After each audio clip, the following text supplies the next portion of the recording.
problems that Coffee County ran into. The Dominion techs sat on the floor for 2 hours with a manual trying to figure out why they couldn't get the machines to do what they needed to do. And Kathy, was the Secretary of State responsive or helpful during this process? No, sir. In fact, I even personally texted him at times when we needed help. He would say he was on it, and we never got a response. I had emails sent to Mr. Sterling. He would say, I'm on it, and we would get no response. I think that's concludes our testimony. Yeah. All right, did Senator Jones, we'll need. Yeah, real quick, thank you for being here today. Was Coffee County, a lot of the counties that I represent had IT or techs that were contracted through Dominion to serve. Senator Jones, might need to speak directly into the mic because they can't hear online if we don't. To serve the local counties. Did Coffee County have a technician on site, a Yes, Dominion sir. technician on site? He had many problems. He didn't know that he was supposed to clean the machine after X amount of scans. He had never been told. So when y'all were doing what we just watched on video, was the technician around to try to No, not assist during or that, anything? not during that point, no. But you saw, I'm sure you pointed out that issue to him or her at some point in time. Yes, and in they fact, the still Secretary of State was sent a letter telling them about what they could do with the ballot. couldn't. And those technicians were provided by the Secretary of State's From what I office? understand, yes, they are hired. They were hired. They're Dominion they were techs. yes, Contractors through contractors. Dominion and paid by way of the Secretary of State's office. I'd love to know how they're being paid. That's a lot of people, tech per county, and in some counties, a lot of techs. So that's a lot of people. Okay. Thank you. Thank you. You're welcome. Okay, now is Ann Dover on the Zoom call? We are not sure this is her, because it just says Zoom user.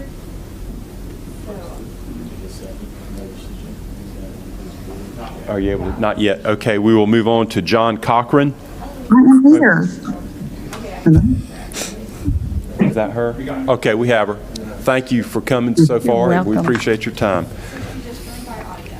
Okay. Yeah, just about 5 minutes. Okay, now we have Ann Dover on audio. Ms. Dover, would you tell us your name and just very quickly what you would, what your position is, what you observe, and what you'd like the committee to know? Yes, I am Ann Dover. I'm the interim director for Cherokee County Elections Office. I mainly want to speak to the ENET system. That's the system that we use for registering voters, list maintenance, checking in ballots, things like that. We have seen two issues with the ENET system. First, the absentee ballot portal. We have had people receive ballots that aren't their ballots. For instance, the first one we discovered was a Cherokee County voter received a ballot was sent to a DeKalb County address that was not their address. We've had about, I would say, 18 of these that happened. There's just a problem with the portal that when someone goes in and enters their information, for some reason, it is putting a random address that does not belong to that voter in the mailing address. The Secretary of State's office has been made aware of this. I do not know for certain that it happened in November, but I do feel like after looking back at some things that this could have happened in November where people had requested ballots and they were sent to the wrong address. The one that I got yesterday, the ballot had been requested on the portal December the 1st. I just got notified by the state yesterday to resend that ballot. So there's very slim chance that that ballot is actually going to get to the voter in time. There's been several of those. Then the other problem we're having is really kind of hard to explain without seeing it. When we have an absentee ballot by mail, there is a barcode on the label where we scan that ballot back in. We check it in using a barcode scanner and that barcode. We have discovered that when you scan the label, sometimes it will scan a different voter in. You'll actually be checking in one person's ballot, but it populates We lost her. another person's name. Okay. Hello?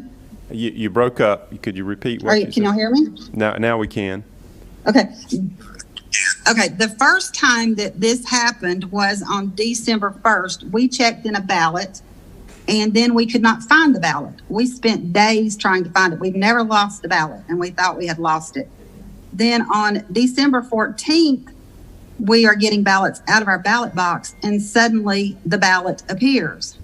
That was proof to us that when we had checked in someone's ballot, that it had actually pulled up someone else's information. Is that making sense? Yes. Okay, all right.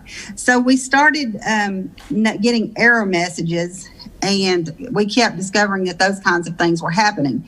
So I reported it to the state. Gabe Sterling said, "Oh, it's just y'all's scanner. It's just y'all's labels." I said, "I'm not taking that for an answer because we've been using the same scanners and the same labels for years. Please, somebody look into this." So a few days went by, and they were still trying to blame it on the scanners, and we were still seeing errors. I'd have screenshots, pictures, lists of all the errors that we were seeing. So I called our liaison, told them about this again, and they got on a Zoom call with us because the state could not recreate what was happening. And I said, "Well, it's still happening." And we got on the Zoom call, and of course, we couldn't recreate it during the Zoom call. Then a few days later, it was probably about a week later, I got a phone call from our liaison. She wanted to know if we could see any difference, if the errors had stopped. And so I went to ask the girls in the office that were handling that, and they said, "Yeah, we're not seeing the errors anymore." So I thought, okay, well, they did find something, and they did fix something. I'm still a little bit concerned about the system because I do feel like we have issues with it because we are still seeing the portal issue, not so much seeing the barcode scanning issue. I just don't have a lot of confidence in that the portal is 100% right and that the scanning in the ballots, the absentee ballots, is correct. Thank you, Ms. Dover. We appreciate your time. In the interest of time, I'm going to move on to the next witness. That's right. I need to recognize Senator Rhett. He wanted to make a motion on the vote, make a statement on his vote, and I'll recognize that. Thank you, Mr. Chair. I appreciate that. Before the record, I just wanted to let it be known that I did not accept the majority report of the committee on December 3rd during their hearing. Okay. Thank you, Senator Rhett, and the record will go ahead. I'm sorry, you go ahead. I just said we'll let the record reflect that you voted nay. And just a little clarity on point of order. I noticed the gentleman representing Giuliani's office was questioning a witness. Are they allowed to, witnesses allowed to question witnesses, or? I will allow some people to ask some questions. Thank you, Mr. Chair. But in the Appreciate interest it. of time, we're going to try to move quickly. Thank you very much, Mr. Chair. John Cochran.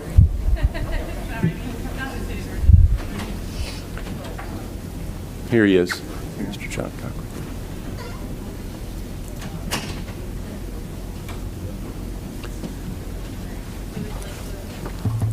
Okay, Mr. Cochran, if you would state your name, give us a little background, and then if you'll work to get to what you want us to know. John Cochran. Mr. Chairman, distinguished members of this subcommittee, thank you for your time today, and thank you also for the continuation of your subcommittee hearings that began on December 3rd, as well as the report of those initial hearings issued on December 17th. Thank you for that. My testimony today will center around my experience as an observer and monitor during 3 days when I witnessed the data collection and reporting of the presidential race vote totals that were extracted from 410,000 ballots in Gwinnett County during the statewide risk limiting audit conducted last month. I'm here today to describe what I saw as well as what I did not see, but I expected to see. Before I present specific details, I should state my credentials as they relate to my testimony today. I'm an automation engineer with extensive experience in data validation. Throughout my career focus in a variety of industries, I've spent many hours, months, and even years involved with the collection, analysis, auditing, and validation of all sorts of data in many settings, from DOE nuclear weapons facilities and regulated pharmaceutical industries. Early in my career, I designed industrial security systems and coordinated installation of threat detection and deterrent systems in Oak Ridge, Tennessee, and the Savannah River site in South Carolina. These systems were deployed to protect access to and custody of plutonium and other nuclear weapons materials. Most recently, I spent 2 years on site in Social Circle, Georgia, at a $2 billion Baxter and now Takeda pharmaceutical production facility, where I authored written protocols, which are procedures and quality procedures and help validate the proper functionality of process control systems, networks, and related production equipments per strict FDA guidelines for such validation. Typical data I've collected and or scrutinized during my career has been as simple as material inventory counts and as sophisticated as complex software code used in the production of products in regulated industries. I've authored and executed hundreds of documents related to the validation of manufacturing process systems and equipment. And as you know, there's a variety of documents and software applications that are created and executed to track the production, inventory, quality, storage, and handling records for many valuable substances and items in American factories and businesses. One such valuable item is a voter's ballot. Such documents and protocols would be expected to be found in the recent election and hopefully in the upcoming election. After the November election, I saw very little evidence of such documentation. My election monitoring activities transpired over 3 days, where I was present for a total of 20 hours on November 14th, 16th, 17th in Gwinnett County. Because of my 35-year involvement in such data analyses, I was keenly focused on the data collection process during the purported risk limiting audit. A very detail of my experiences in Gwinnett is contained in my affidavit. It contains specific observations and conversations with election officials and hired consultant who is most familiar with the Arlo system, which is the risk limiting audit software. What follows are key facts that I observed and discovered during and subsequent to the purported risk limiting audit. The Arlo software was used to tally 5 million votes in Georgia. Supposedly, it was used in each of the 159 counties. Prior to the November 3rd election, the Arlo software had never been used in Georgia before. We had no experience with it. The Arlo system is purported to be an independent auditing system that was used to compare manual vote counts to the Dominion system count in Georgia. The Arlo system is owned by Voting Works, a nonprofit company of approximately 10 employees based in California that is primarily funded and sanctioned by DHS and CISA. Former director of CISA, Chris Krebs, described the Arlo software in a November 2019 article 1 year before the election. At a time when we know foreign actors are attempting to interfere and cast doubt on our democratic process, it's incredibly important elections are secure, resilient, and transparent. For years, we have promoted the value of auditability in election security. It was a natural extension to support this Arlo open source auditing tool for use by election officials and vendors alike.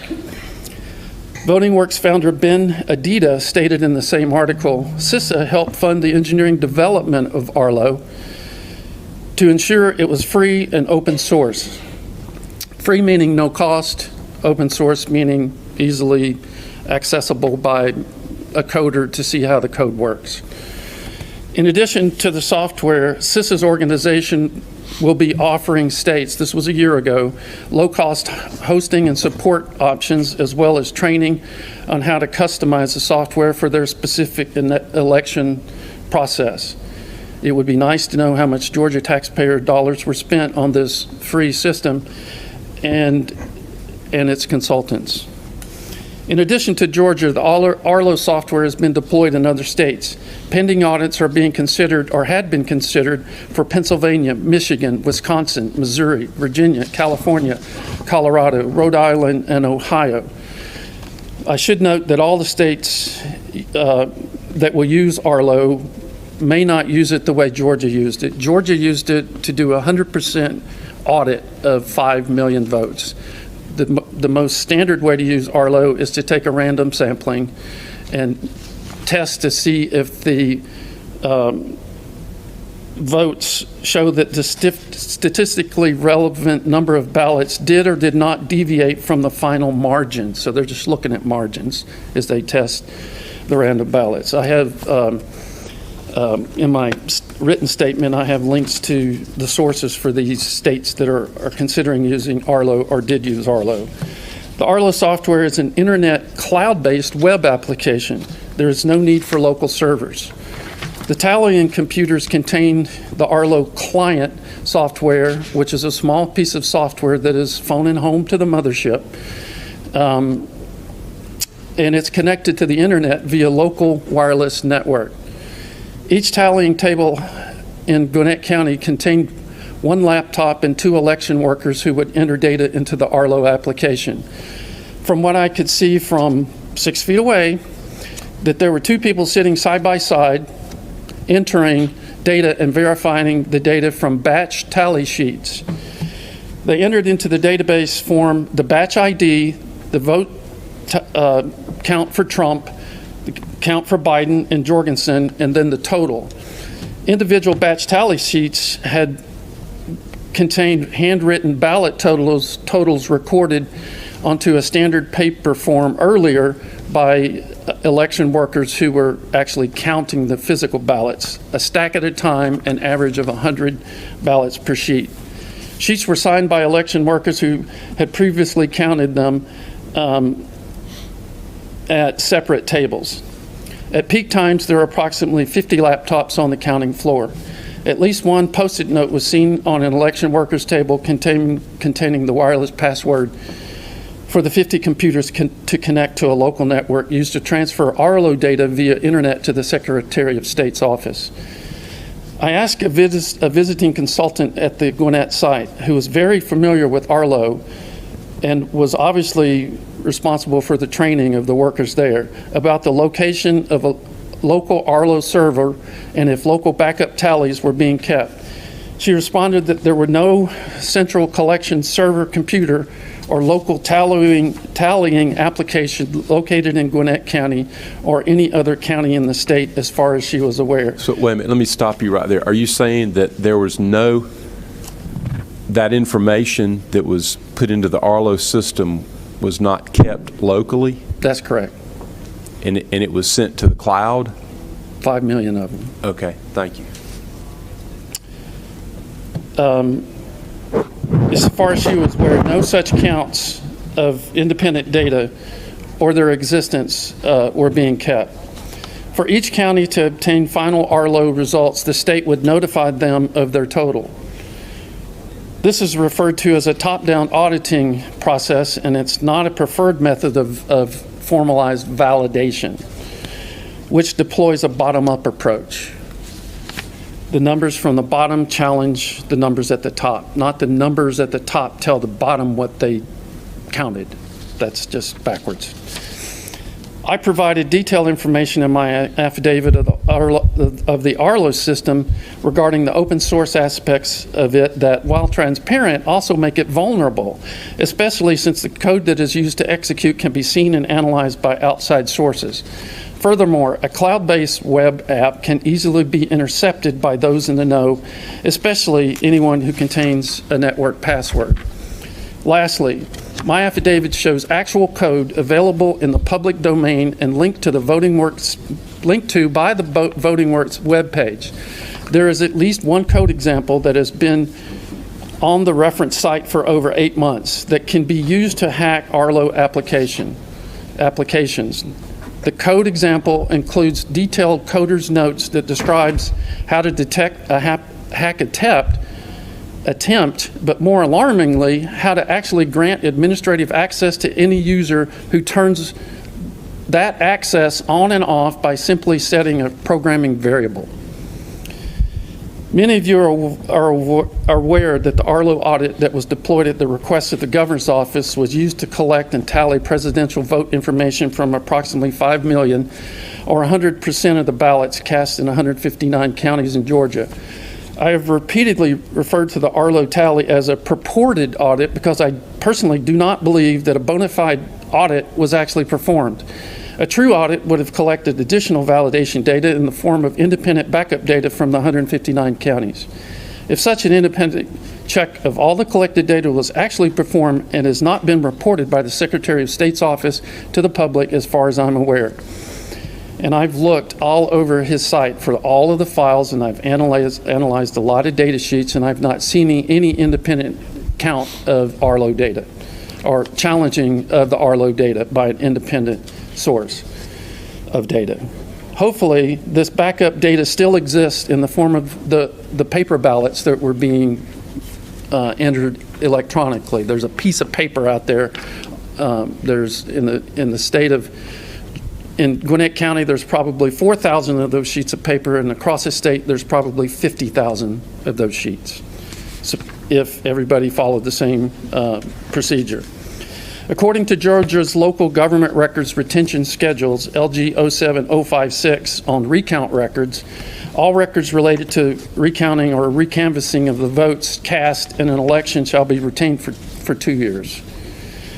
So Georgians and their elected and appointed officials have 23 months, if so compelled, to perform a more formalized actual validation of the presidential race vote count, using batch sheet records that must be maintained in each county as required by law. I contend that such an audit can be conducted in a far less intensive data validation process compared to counting every vote again. For your committee's considerations, I have provided a suggested procedure appended to the end of my written statement describing a simple validation process for the Arlo data. Finally, these questions should be asked and answered regarding the Arlo central database and server application.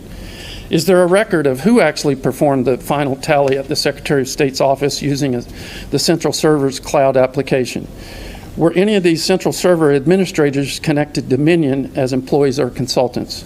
Were there any electronic connections to Dominion systems or Dominion data in any way during the Arlo audit counts? Were the Arlo server administrators comprised of properly trained elections officials who were employees of the state of Georgia or appointees? Were any Arlo server administrators outside consultants whose names and credentials can be shared with the public? What was the process of collecting the Arlo data at the Secretary of State level? Was that process witnessed by Democratic and Republican monitors? Senators, after the most recent November 3rd election, scarce few of the aforementioned validation type records or documents have been shared with the public, and they may not even exist at all. The web-based, potentially vulnerable, centrally tallied, and possibly compromised Arlo system was used and might be used again in January to provide an unvalidated audit of the Dominion vote count. I implore you to ask the Secretary of State to provide proof that there were no attempts to hack or manipulate the Arlo vote totals in each county or at the state's server.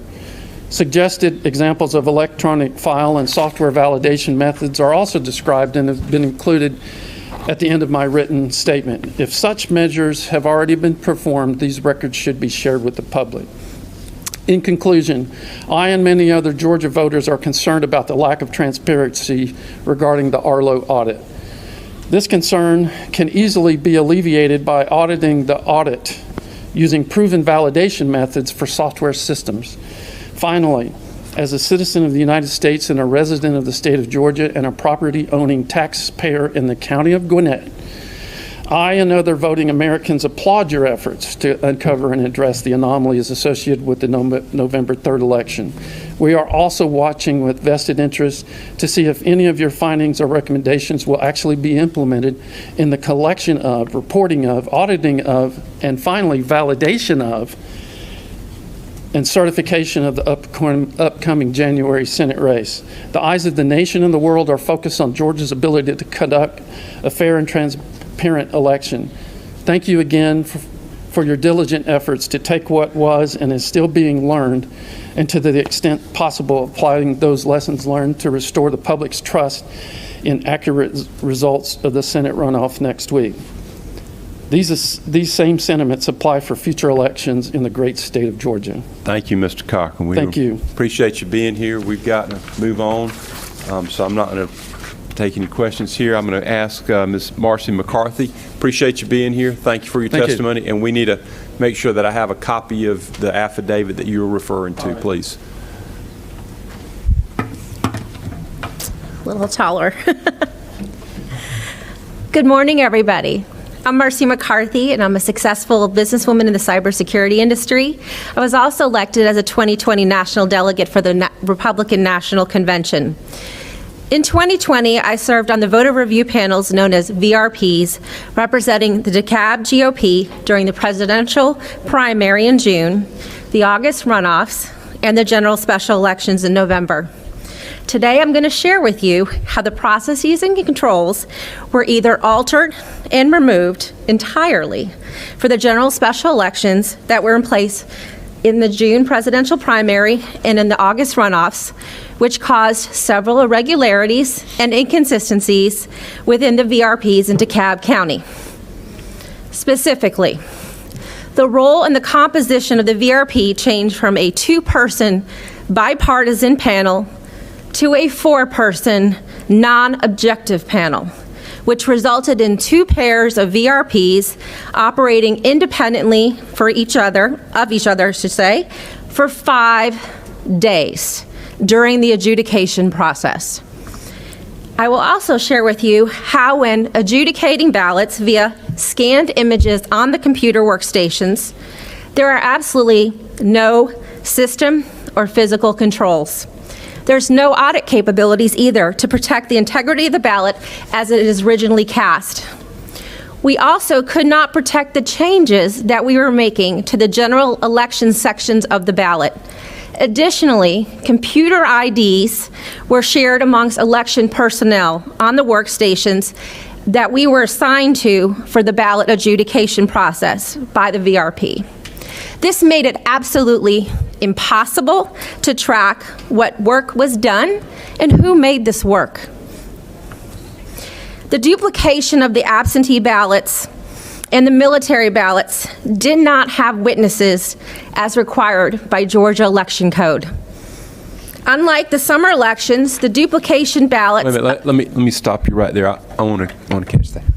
So if there's an adjudication of an absentee ballot, does that require you to create a new ballot? Through the system. Through the system.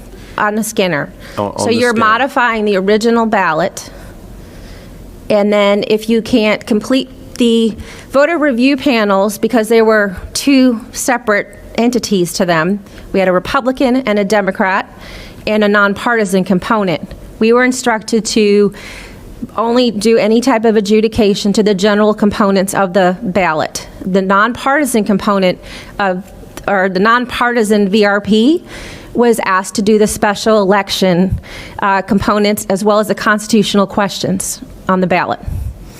So we had no oversight whatsoever in terms of bipartisan for the special election components of the ballot. Okay, all right. And they could undo our work, but I'm going to get into that in Okay. just a few minutes. But did you have additional No, questions, no. Senator? Go ahead. Okay, thank you. So these ballot duplications in the November election were done by DeKalb County Election Office personnel in a separate location and time frame that were outside the oversight of any VRPs.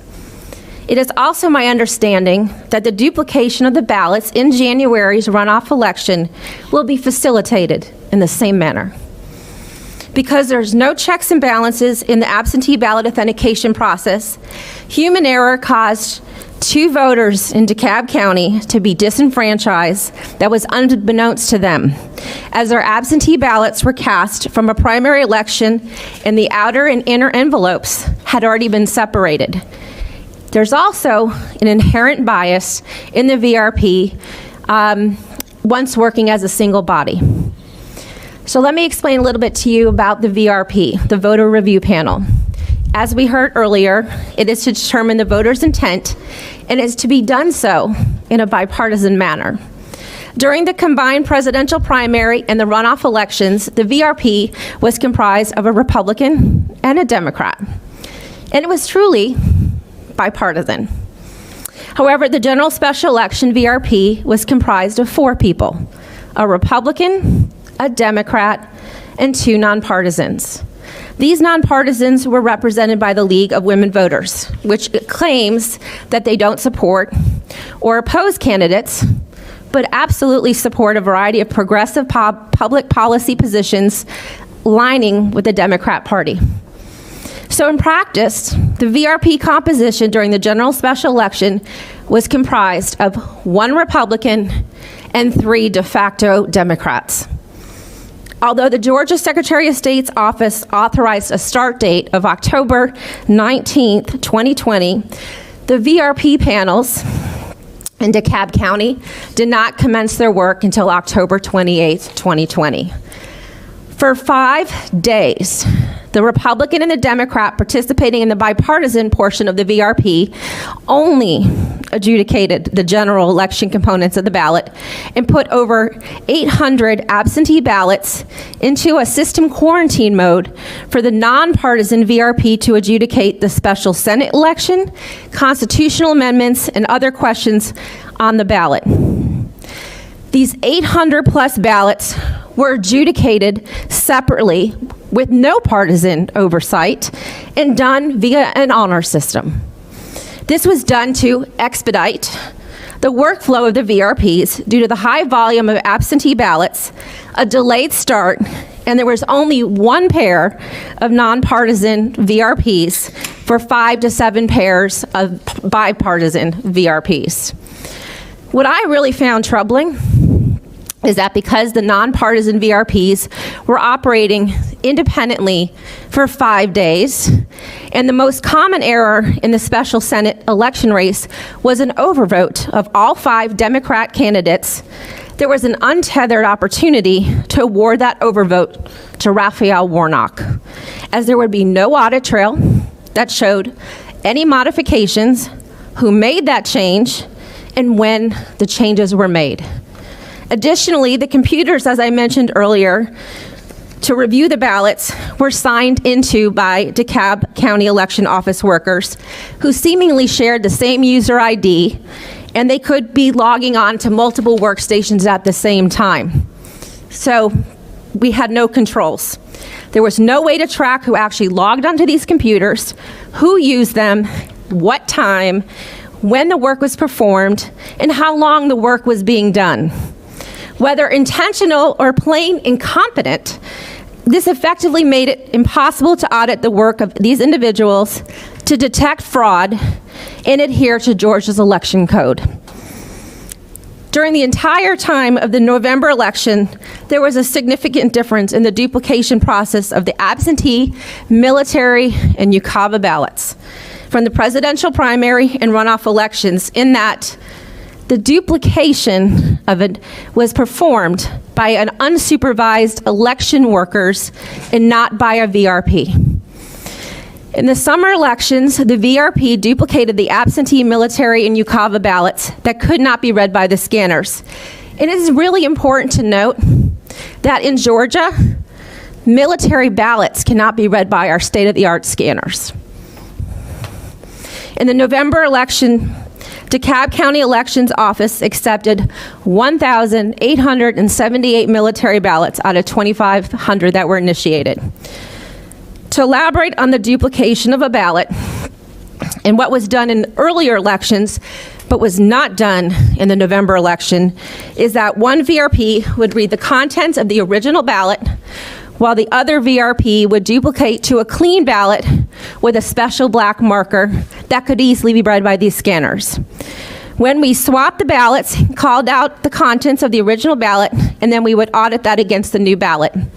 The work was very labor-intensive and time-consuming, but it was overseen by a DeKalb County election supervisor, and it was bipartisan.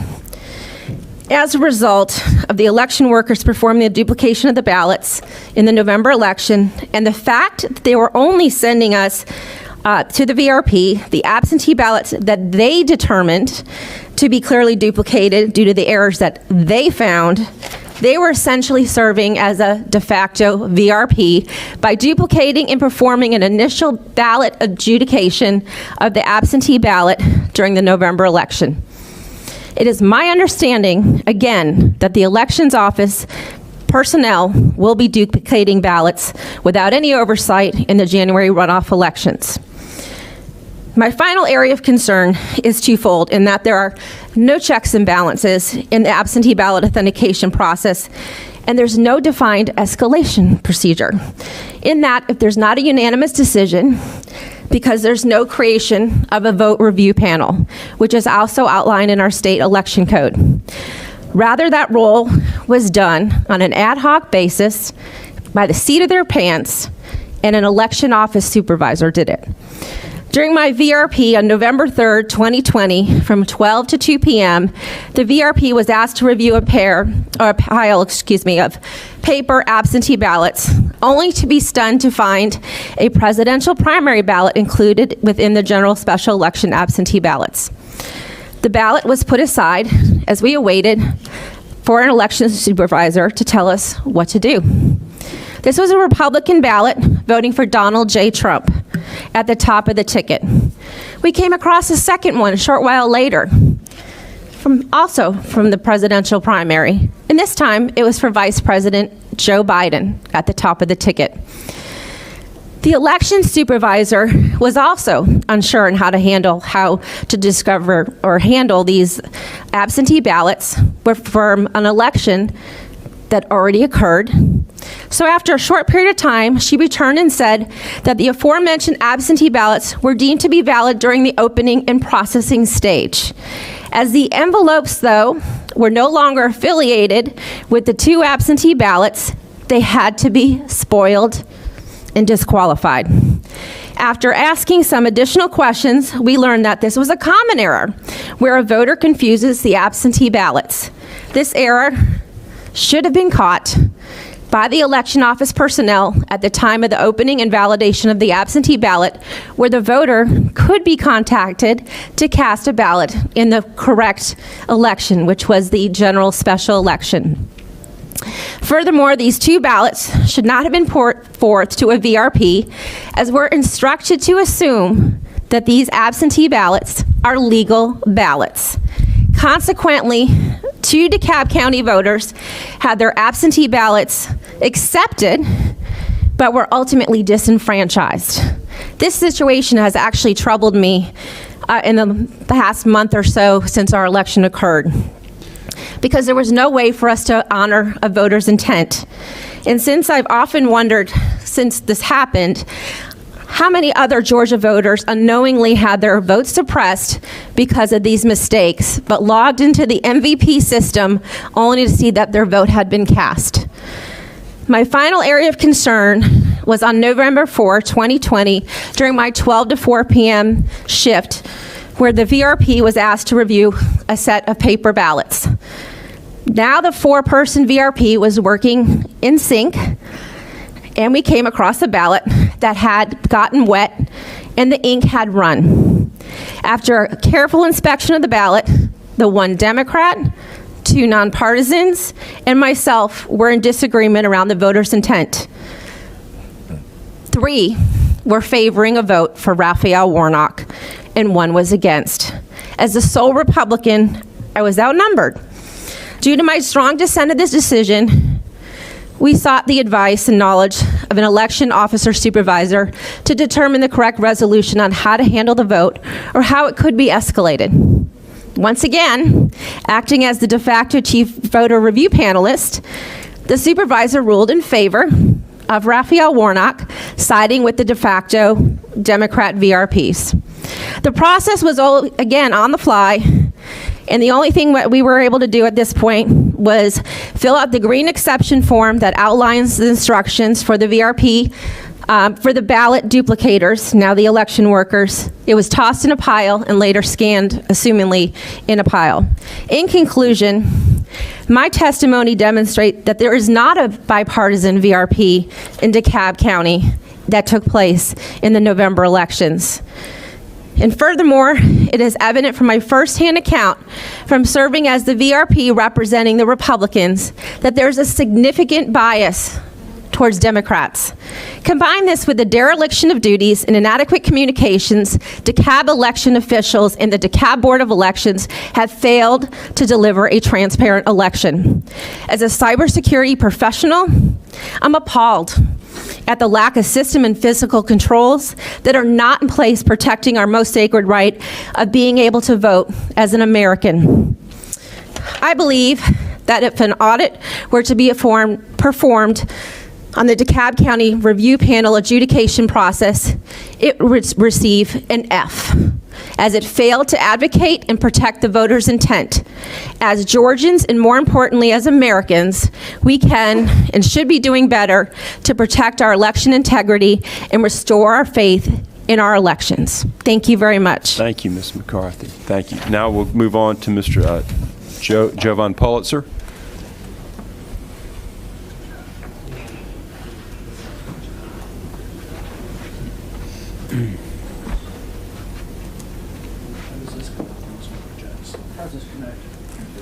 You need to show something. He needs to connect to the. Yeah, do you want my laptop or? We can't connect the laptop. It needs to be on the jump drive. I emailed it earlier. Would you like to save it off of this to a thumb drive and you can use it? There's 3 doc PDFs.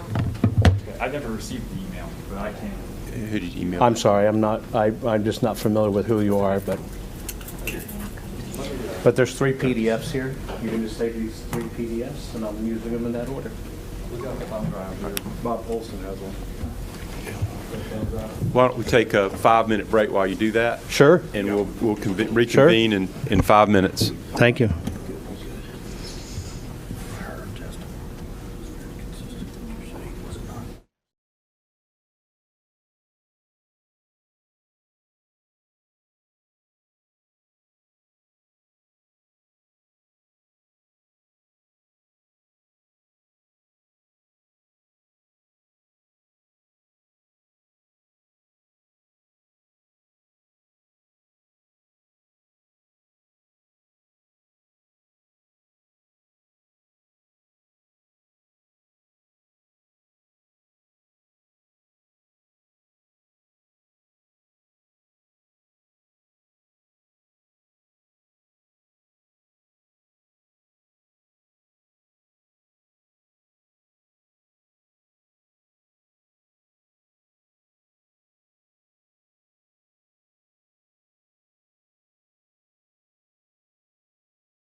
Get started.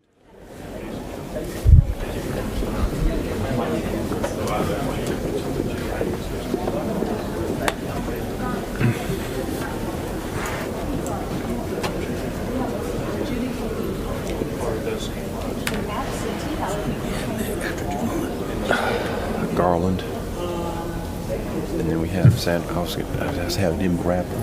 Is that okay?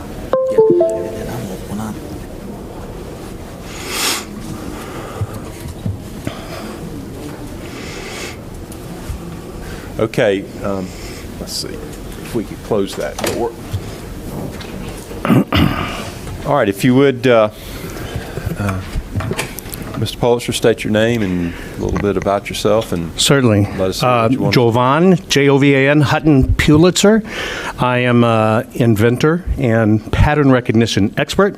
I'm also part of the Gold Institute of International Strategy out of Washington, D.C. So to understand what I'm going to talk about today, even though I'm a technology guy, my goal is to make it really simple, really obvious.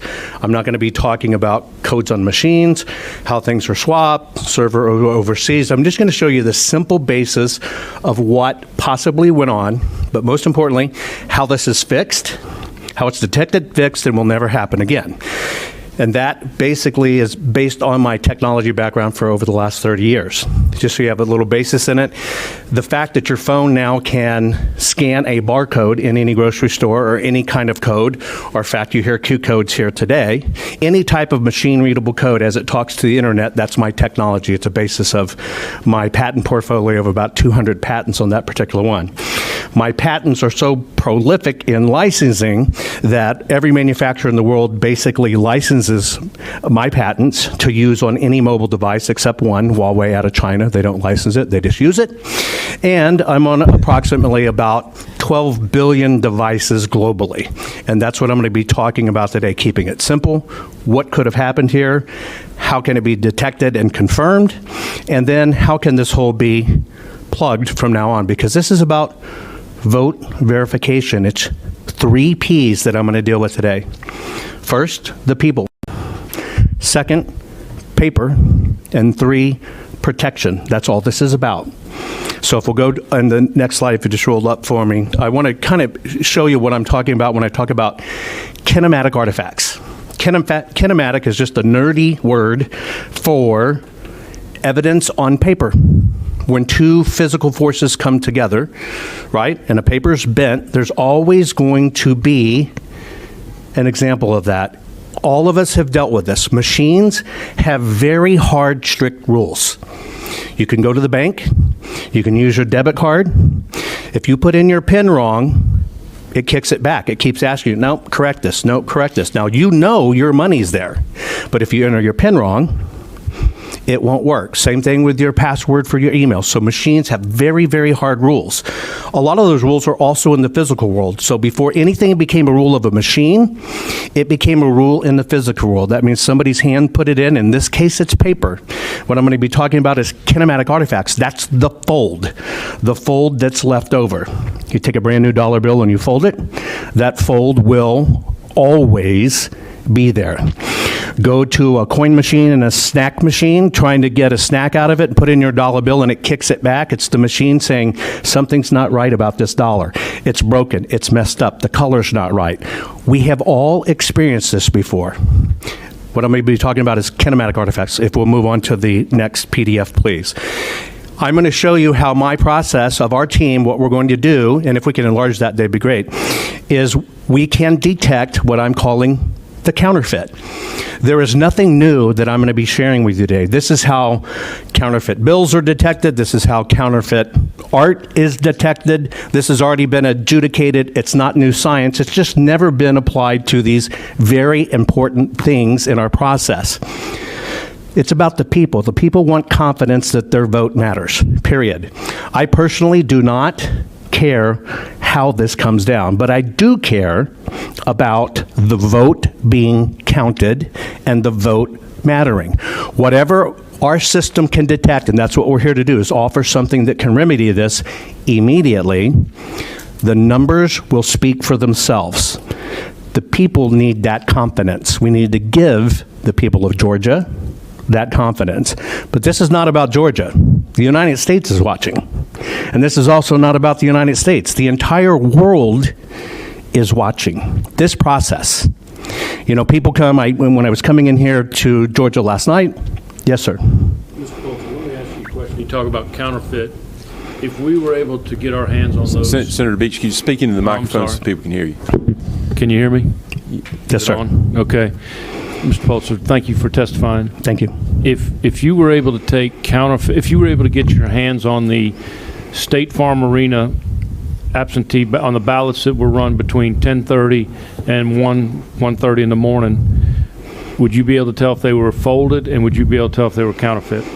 We would be able to tell if they were folded, if they were counterfeit, whether they were filled out by a human hand, whether they were printed by a machine, whether they were batch fed continually over and over. We can detect every bit of that. Thank you. Certainly. And so coming here last night, I drove in, the driver from Uber, his fellow name was Christopher. He was Nigerian. He came here to start a business. He's been here 5 years. He legally immigrated here. His brother came first, and he's hoping for his next two sisters to come. And his whole goal is to start a tire company, because it's about capitalism for him. He says, I want my own business. He was a lecturer on economics in Nigeria. But he came here because he wanted what we had here in the United States and in the state of Georgia. Opportunity, right? But more importantly, if you look at the people that come to this country, it's not just about opportunity and freedoms. They are coming to our country from countries that have one additional thing. They come from countries where their votes don't matter, where their votes mean nothing. And they know here in the United States what we're supposed to stand for is votes matter. Your voice, one voice matter. And so that little bitty piece of paper that we're all talking about here, the ballot, it got chosen too. It was a generic piece of paper, and one day it comes out in a system, it's a ballot. However, when that ballot is filled in by a voter, it becomes a historical artifact. It is what changes that very simple piece of paper into something that can change or guide a nation. And so we have to look at these artifacts. We have to look at this documentation of what the one person expressed in their intent. And so we're getting confused in machines. Let's just talk about that piece of paper, because it's about voter intent. And if there are problems, if there are issues in machines, if there are counterfeits, everybody wants them detected, because at the core of this is each vote must count. Let me show you what a kinematic artifact is. It stands to reason that in an election that comes down to the propensity of a tremendous amount of mail-in ballots, that a very simple process occurred. That piece of paper should have been folded and sent to you at home. A printer prints it out. That printer folds it. It goes into an envelope. It's tracked in the process. The United States Post Office sends it out. That is tracked. It comes to your home. You receive it. You open it up. Chances are you didn't vote right then. You kind of put it off a little bit. You opened it 2 or 3 times. You finally got around to it. You put your pen to it. Folded it back, put it in an envelope, and sent it back. That entire process is a folding and rolling process. Every time that piece of paper is opened and refolded, it's like a hinge. Remember, paper is nothing but a reconstituted tree. So it's constantly breaking fibers. It is actually changing that piece of paper into something else that it can never be hidden once it's done. This is what's called a kinematic artifact. So what you're looking at on the screen is just a simple fold. Looking at it through a computer, the things the human eyes can't see. But if you look at this, you can see even the paper on the front side of the fold to the back side of the fold changes frequency. It becomes a whole different level of light frequency. If you look at the bottom, on the left, you're looking at an oval filled out by a machine. The two on the right are by human hands. The first one, that's somebody who fills in a circular motion. Handwriting is the opposite of a rocket.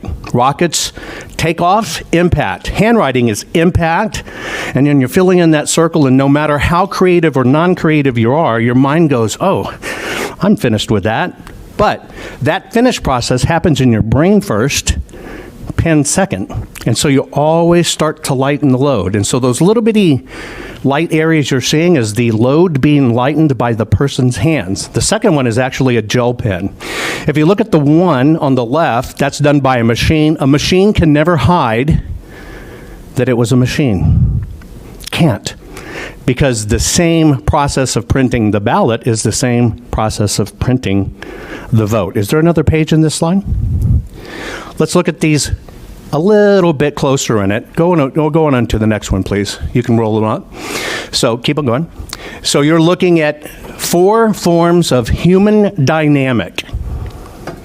First, we want to know where these things mailed. That's the definition of a mail-in ballot. Second, we're supposed to vote for them individually by person and hand.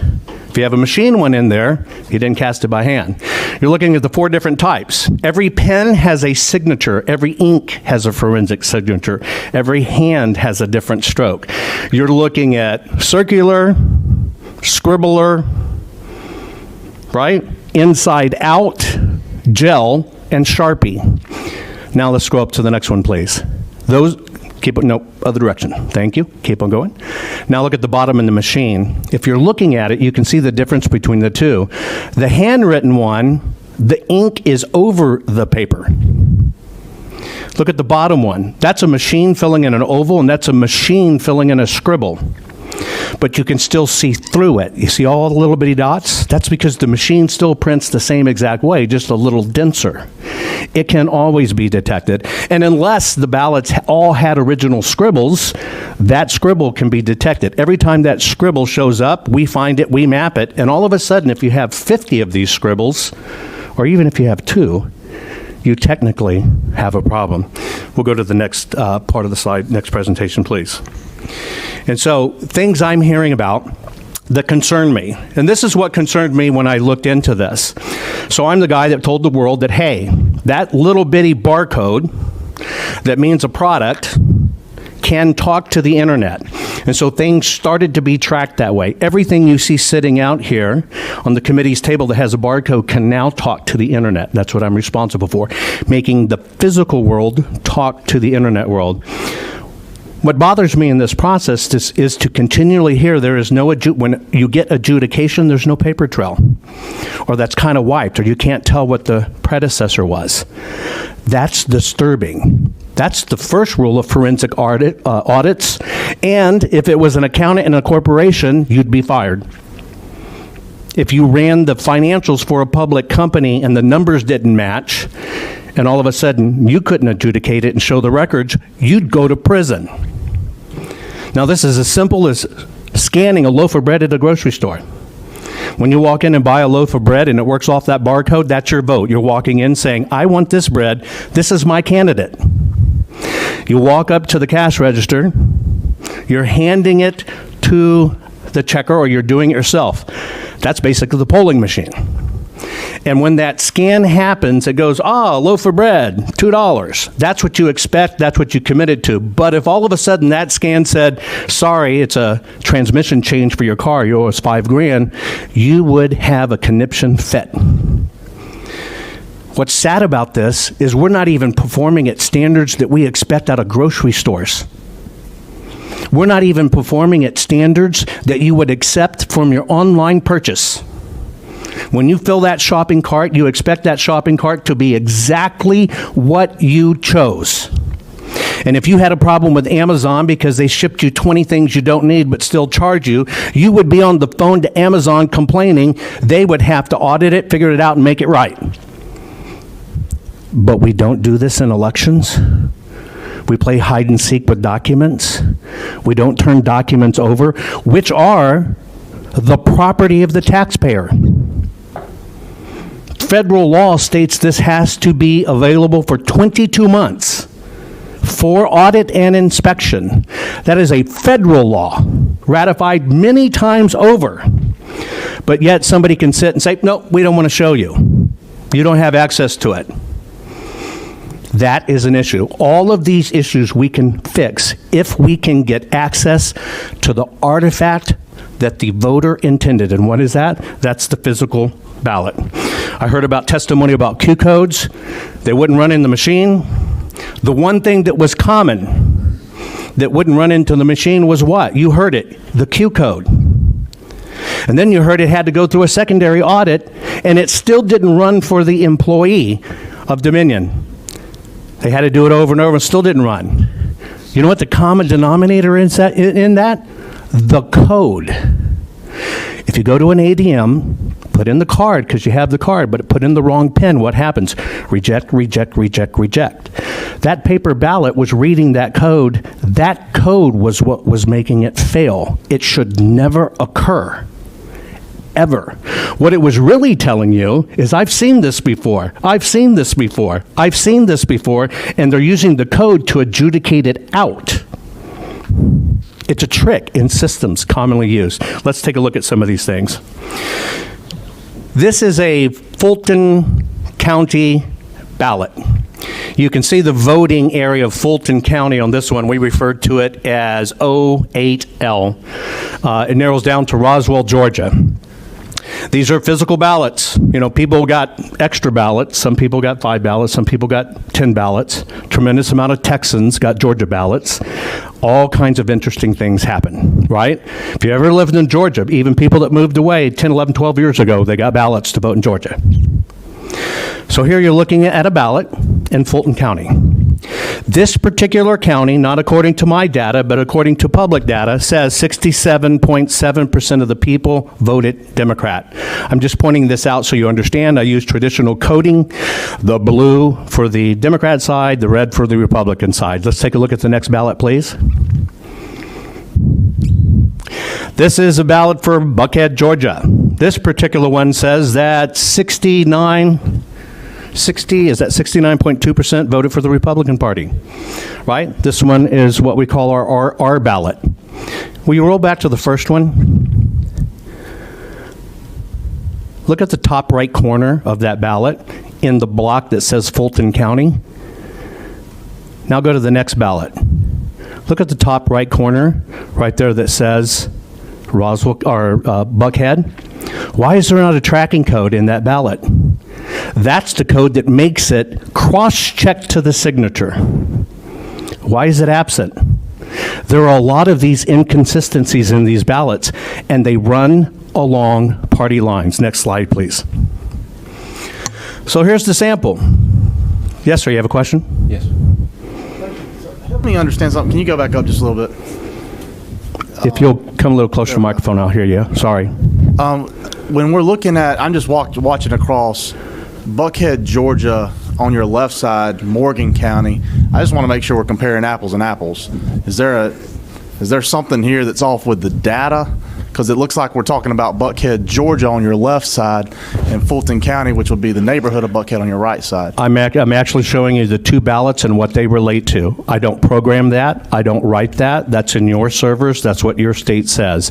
So I am serving you back according to the coding on this ballot right up in the corner of what it says it relates to. So on the left side, did our servers make the left side of your screen that says politics and voting Buckhead? The left side is actually the public data you can pull based on neighborhoods and areas, based on the propensity of how they voted and then in past elections. The bottom is Morgan County, Georgia, but we're using the Fulton ballot. So I'm just making sure that... I'm just giving you examples of the general areas, right? So you understand how they break down. This is the only breakdown that's available, right? And when you put in that precinct and that zip code, this is the only information available.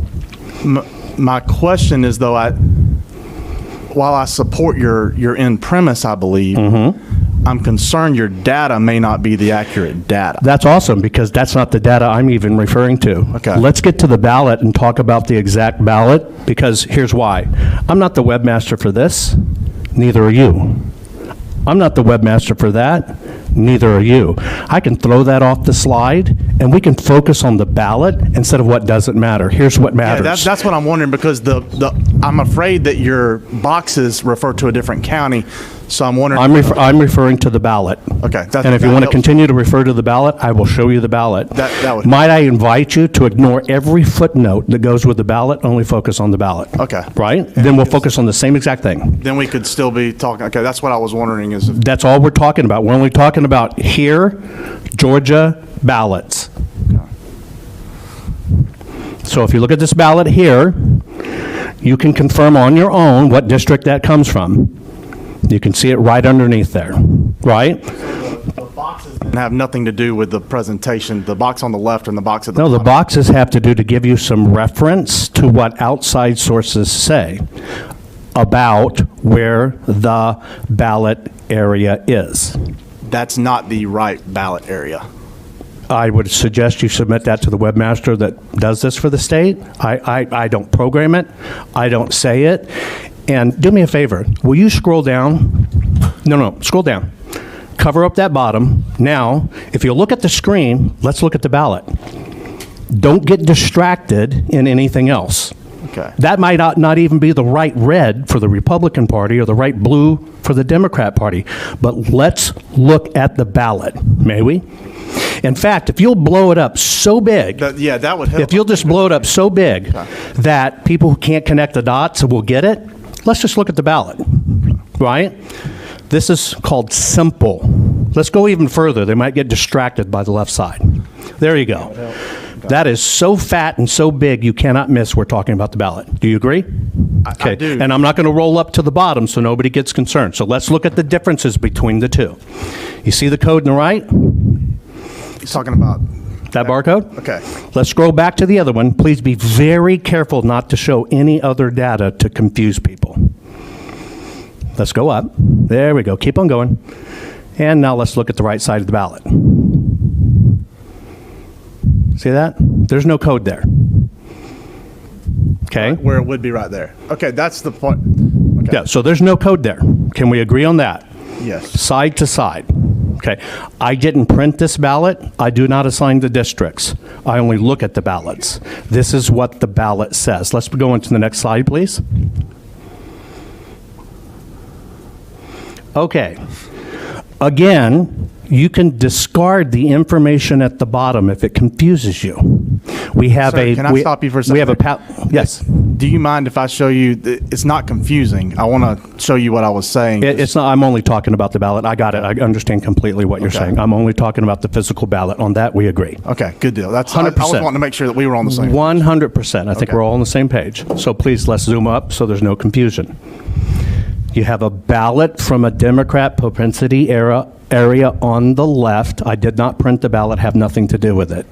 You have a ballot from the same county on the right. I did not print the ballot, I have nothing to do with it. You're only looking at them side by side. Why is the code not there? Now let's go to the next one, please. We'll scroll it up. Okay, that code, I didn't create any of these graphics. These come from third parties. They come from how your state adjudicates these. These come from what are the checksums in the barcode. Basically, that barcode that you see missing up there is what helps adjudicate it. And if you want to zoom it way up to the bottom there, none of these graphics are mine. Keep on going. Keep on going. Keep on going. That's how you verify and adjudicate and tabulate and correlate that code. So we've now established that, wow, that code's not there. Can we go to the next slide, please? Great. Okay, let's get rid of the top so we don't get confused between the icons of the parties, and let's just look at a ballot. We've all been hunting probably or know what hunting is. We look through a scope. There's a crosshair in the center. You put that crosshair on exactly what you want to hit. That's called hitting the target. If you have hunted in your life and you're not lined up on the crosshairs and you're doing a 50-yard shot and you're kind of going to the bottom right, you're going to miss whatever your target is. I have questions about these targets. I have simple questions and forensics. Why is the ballot from one county on the left, why does it have a completely separate code in it than the one on the right? These are actually coded to where they come from. Why should you be able to look at a ballot and know whether it came from a Republican area or a Democratic area? This concerns me. I don't think you should be able to know. Can we look on to the next one, please? So let's use this target here. We'll use top pass first. Senator Rhett had a question while you were there. Did I see that? Sure. I just have a quick question. Can you speak in the microphone? I'm sorry, I'm unable to hear you. I'm sorry, I was just wondering if the scanners won't show creases because the images are usually of a very low quality. No, sir. All the machines scan at 300 DPI, which is the default, which is a standard used in any forensic investigation, right? So they all scan to the same confirmation level. So from San Francisco, California to here, they all have the same exact scan level. It's just inherent to the machine and what they see. Thank you. Yes, sir. The things that concern me, the ballot on the left, again, I just color-coded them to make them easy. I'm not saying everybody that lives there is a Democrat, and I'm not saying everybody on the right living there is a Republican. I'm just calling your eyes. I use this as coding so you can see what I'm saying. However, what's really interesting to me is the ballot that goes to the Republican area is completed and printed completely off register. You remember when I told you feed $1 to the snack machine and it kicks it back? It's because that dollar's broken. It's off register. The machine says, I don't recognize this. I don't recognize this. What do you want me to do with it? Now, when it comes to a snack machine, it keeps on spitting the dollar bill out at you until you finally put in one it agrees with. At a PIN for your bank account to access your money, it's put in the right code. In the voting machines, it's saying, adjudicate me, what's going on here? Well, that's just also like a sighting device. You see how far that register is off? It makes the paper talk differently than what the machines trade to look at. Can we roll up a little, please? Yes, sir. I can't hear you very well. I am so sorry. Would you agree that the boxes along the left and right side of the ballot create horizontal scanning areas, and the marks along the bottom edge and the top edge create scanning areas? So you have a grid on the paper. They're like waypoints, like in GPS. It's what tells everything how to communicate. So if you'll scroll back to a bigger ballot, please, so we can look at, keep on going backwards. Just keep on going until there you go. There you go. All those hash marks on the top and bottoms, all of those are citing communication and adjustment devices. Let me give you an example. Long before computers talked with programs, they talked with paper. They punched little holes in paper, and that's what programming. That's what you're looking at. That's the paper basically telling the machines to program itself. Yes. So the marks along the left hand and the right, the vertical square boxes, they create horizontal lines or regions on the ballot. It's only an outside adjustment. It does not create a line. But for scanning purposes, optically, when it gets to a black box on the vertical edges, it creates a scanning area across the ballot horizontally. That's not the actual description of what it creates. I can describe it maybe another way. If you take that ballot right there and you print it out, and you take a straight edge and you draw from the top of the box on the left side to the top of the box on the right side, the bottom of the box on the left side to the bottom of the box on the right side, you create a series of horizontal lines. You can connect these like a grid. Yes, sir. And you can do the same from top to bottom. Correct, sir. So the width of the box on the left and the right has nothing to do with anything other. The width has nothing to do. It could be 1/8 of an inch wide or 1 inch wide. It still creates 1/8 of an inch wide scanning region across. Untrue. Okay.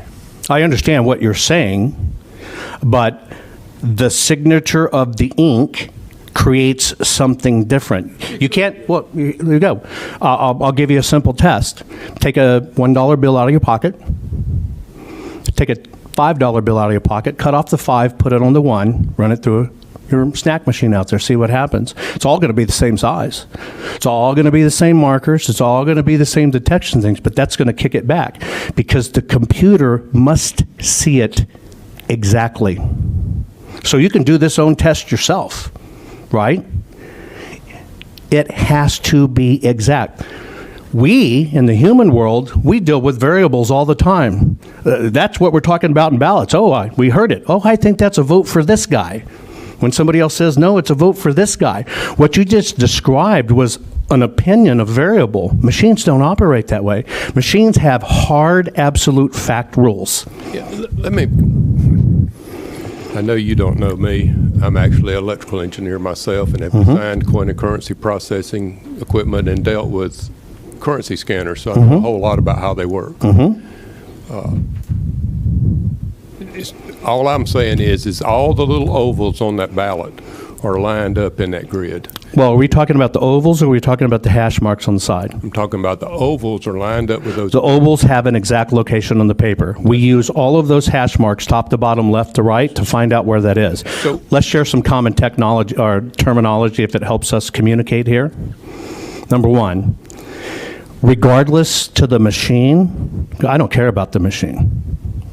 I don't want to run another ballot through a machine. That's why we're here.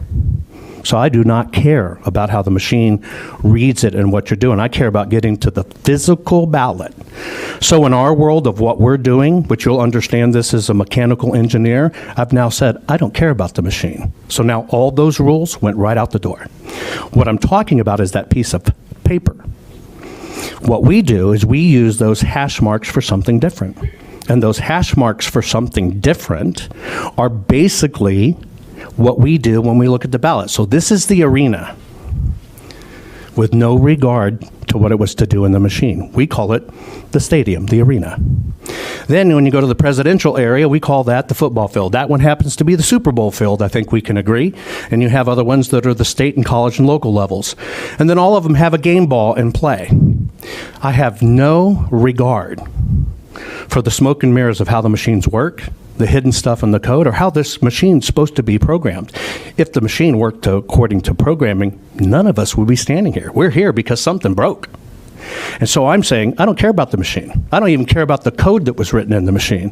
What I care about is that physical artifact. And you know what?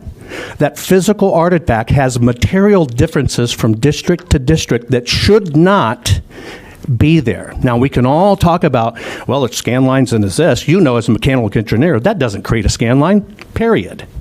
That's not what creates the scan line. So, bottom line is we have differences in ballots that shouldn't be are there. Why are they there? That's why I said earlier, I'm not talking about code. Because that's how this process gets derailed. That's how the smoke and mirrors happens, and nobody's get to it. Please, let's go to the bottom. So we use that as the stadium, and we have the football field, and we have the ovals. We're only looking for it, and let's keep on going forward. Here's what does matter. You, as a mechanical engineer, can understand this. There's the sighting device. That is the item that tells the optical eye, technically, although in mechanical engineering speak, it's not a singular eye anymore, but we'll just use that as an example. That's telling the sighting device where to look.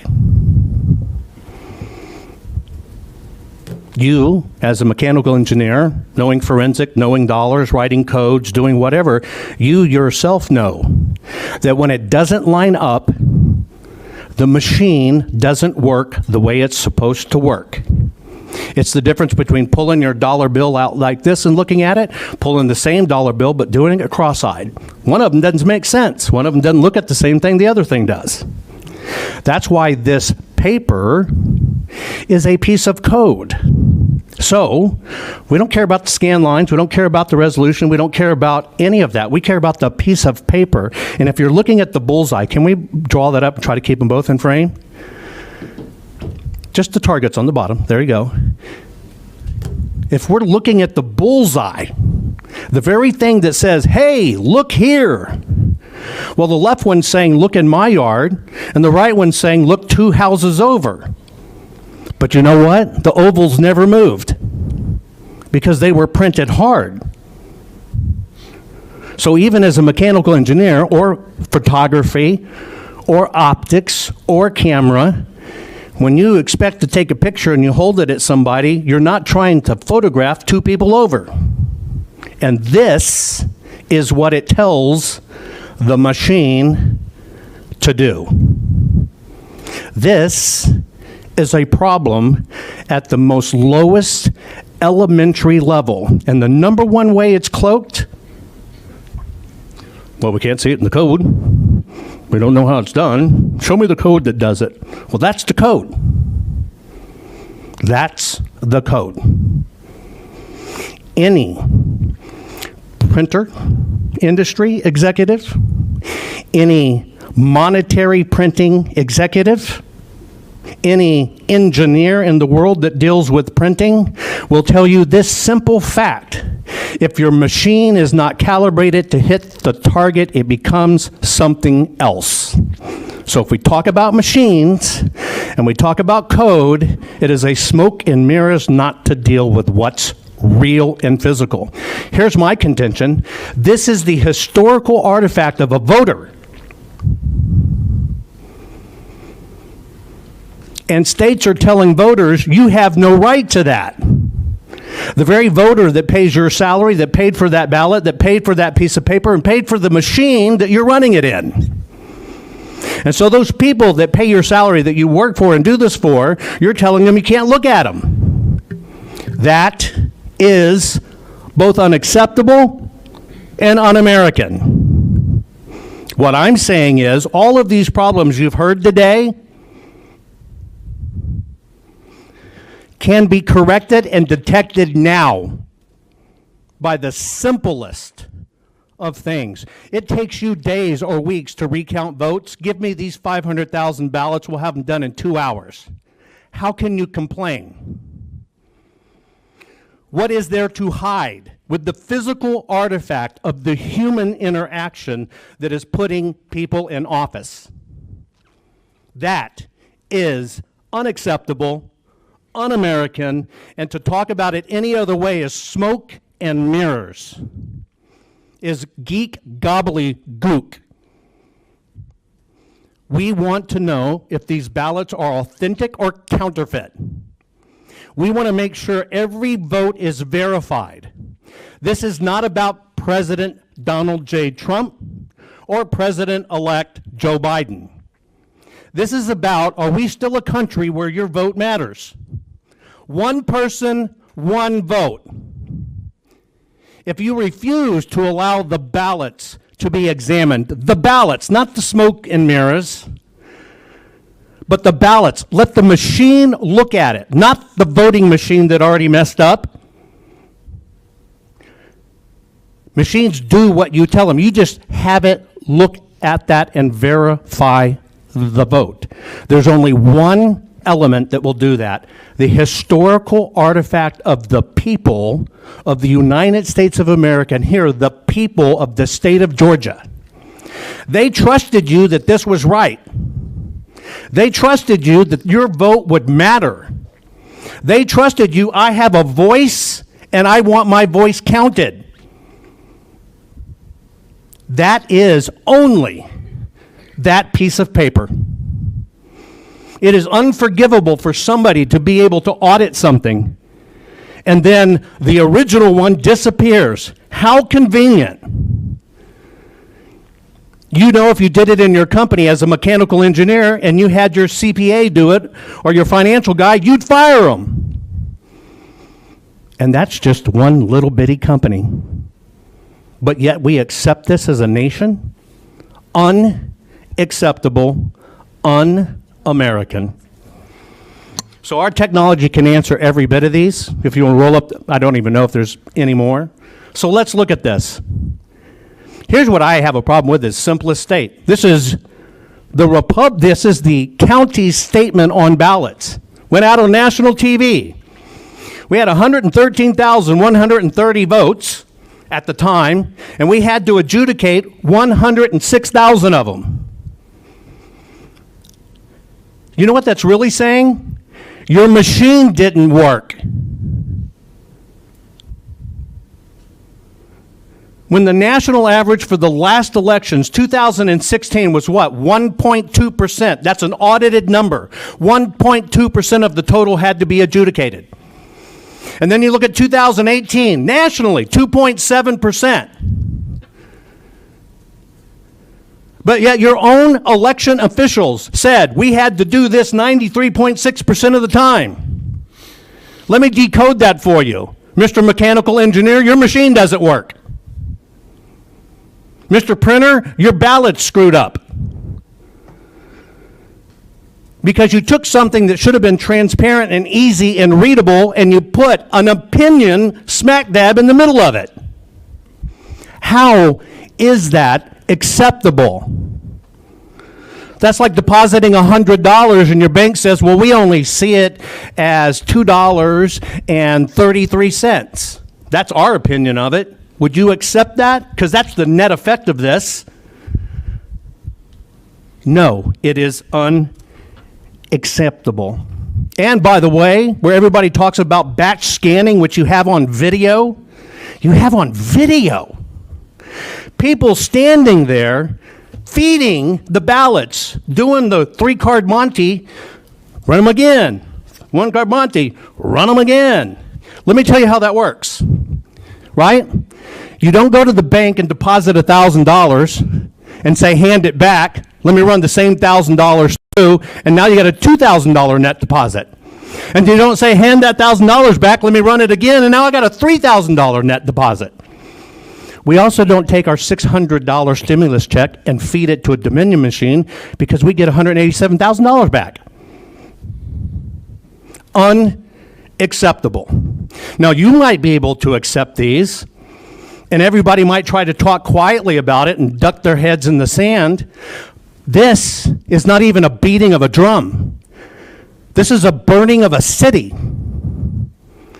This is a broadcasting to every person who voted in Georgia. Your vote doesn't matter because we're going to decide what you really meant. So I'm up here saying I don't care what anybody's background is. You know why? It's 100% irrelevant. I only care what that piece of paper tells us. And I'm not going to listen to anybody else. You know why? Because I'm not going to be talked out of the historical artifact that the person expressed. That is the only thing that matters, not your opinion of how these machines work. It doesn't matter at all. That is just an opinion, and we all got one. The fact is the paper. The paper. Verify the vote. Verify the vote. The paper, the paper. I don't care about the councils or committees. I'm sorry. And in case you didn't tell, I'm not going to bow to it. I do care about the American people. I do not care how the vote comes down. I do care that it counts right. I do care that it's authentic. Our country was founded on a piece of paper. Our laws and our word came down to us on paper. And all of a sudden we're going to hide the paper and we don't get to look at it? Unacceptable. That is the word. Thank you, Mr. Pulitzer. I've got a lot more witnesses, and I appreciate your, unless there are any questions. Any Senator questions? Beach? I do think there was a well-coordinated effort with several groups to commit widespread and systemic fraud from out-of-state voters, felons voting, and drop boxes, chain of custody, and now finding out the Dominion machines didn't scan from her testimony. But I think the real fraud, in my opinion, occurred at the State Farm Arena. Did you see that video? Yes, sir. I cannot think that there was not fraud there. And I would tell you, my question to you is, if we were able to subpoena those ballots between 10:30 and 1 a.m., would you be able to tell if they were counterfeit or legitimate? And if you were, what probability would you be able to tell that? I mean, what would be the probability of your This is findings? 100%, and let me tell you why it's 100%. First off, this is a combination of computer vision. Computer visions are now how your car self-drives, and you trust that. It's how we look at everything on an assembly line, that those tolerances for that jet engine are perfect so that plane does not fall out of the sky. That's all computer vision. Machine learning is looking at these patterns and going, I've seen this. What does it mean? I've seen this. What does it mean? So every time you feed in a ballot, it keeps on learning. And then it uses artificial intelligence. And the artificial intelligence goes, wow, what do all these patterns tell us? That's it. And so on those ballots, you could take a section of every hour of the day and look at them, or you could take that spike. What could we tell? Was this the real ballot? Did you know there is a forensic difference between a ballot that was officially printed and something that ran on a high-speed press that should have never been on a duplicated press? This is why people are screaming to look at the physical ballot, because we will tell you instantly what came out of a mass copier versus what came out of a printer. A officially printed. We will tell you, did a human fill this out? Or did a machine fill it out? We will tell you, was it mailed or was it not mailed? It can be checked against spoiled adjudications. There's still going to be a difference in number. And last but not least, we will tell you, have we seen this number before? Did we see it keep popping back up? We're looking at the wrong things. I suggest every one of you, if you want to understand what we really should be looking at, go into your computer right now and change your clock in your computer to 1900. Watch it shut down and nothing work. And you can't get back in to change the date. This should be looked at with timestamps and dates and the correct portion of code, not the smoke and mirror codes we're being fed. And you will see what got run over and over and over and over again. That is the problem of why we must see the physical ballot as the holy grail. The second one is the digital scan. So yes, sir, all of that can be detected, unbiased, and exactly just what the forensic science says, the scientific method, not the opinion. Thank you. Thank you. All right, Senator Rhett. Yes, sir. I was just wondering if the information that you're presenting, is it... Can you, I'm really sorry. I read lips. I have a hearing problem. It's part of why I talk so loud, but... I was just wondering if the information you're presenting was based on your personal experience working with election machines? My experience, this has never been done for election machines before. This is exactly how counterfeit money is detected. The elections machines have always tried to hide the physical ballots so it can't be done. What I've spent the last 24 years in understanding how papers and machine and internet interact. I spent the last 6 years almost understanding the paper reading details at the nano level. I can tell you what paper came from China. I can tell you the person that handled it was a smoker. All of it is detectable with the physical ballot. So yes, 24 years doing this, the last 6 years doing it in the new field of science, looking at it at the nano level. We don't even have to look at color anymore. We look at waveforms and frequencies and lines and curves. But yes, sir, 100% detectable, and this is what my whole career has been about. And it is also why a tremendous amount of the functions on your mobile phone work. You interact with me 8, 9, 10 times a day on your phone. You just didn't know it was this loud guy, right, who has a hearing problem. I'm very sorry, but it's just the way it is, right? It's probably because I grew up the youngest and I had to talk over my older brothers and sisters. It's just kind of the way it goes. Right. But you interact with me and you depend on these things. When you walk into an airport and you no longer present that boarding pass and use that phone, that code's there, and you boop, and you go through, that's me. And you depend on that to get on that plane and make sure they have your reservation. These are simple. These are simple. And in case you can't tell, I can get really technical and deep and geeky, but I try not to because this is simple. Simple. Well, we're going to need to move on to thank you for your presentation. Thank you. I need to move on to Mr. Garland Favorito.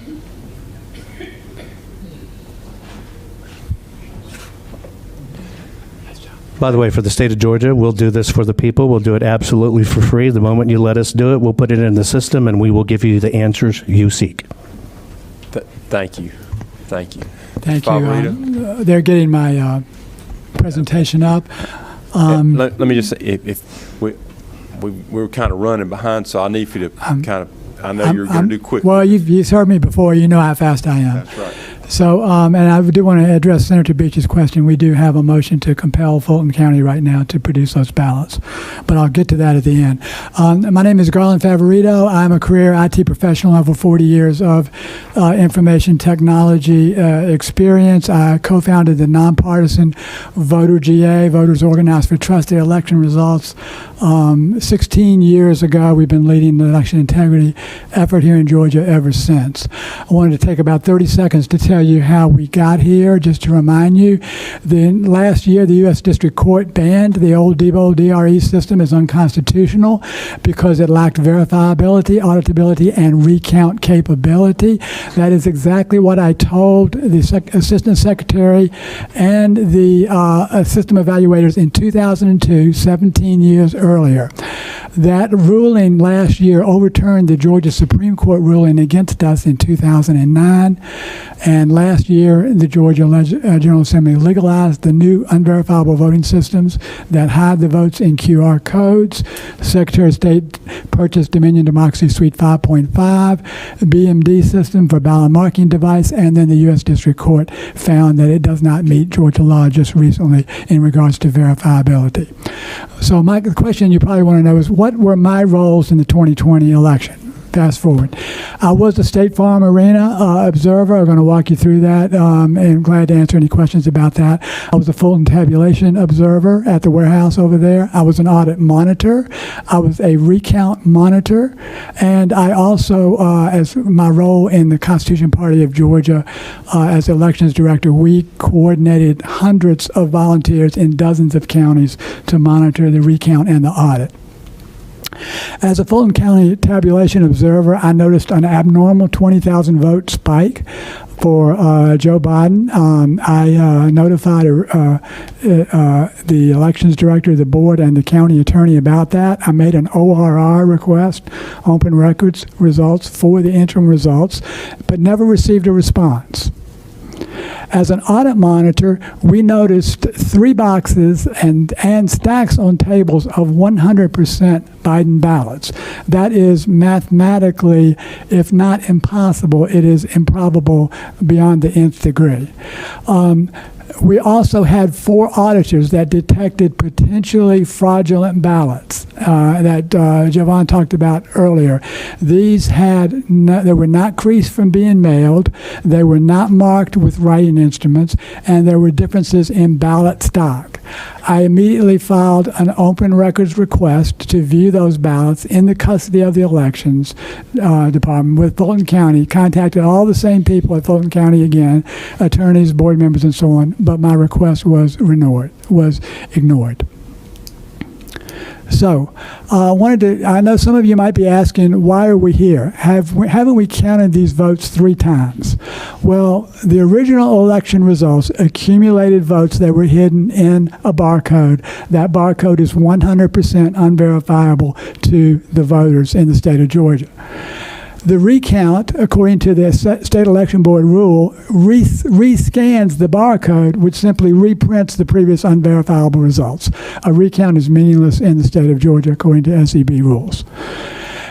You might say, well, we had a full hand count audit, didn't we?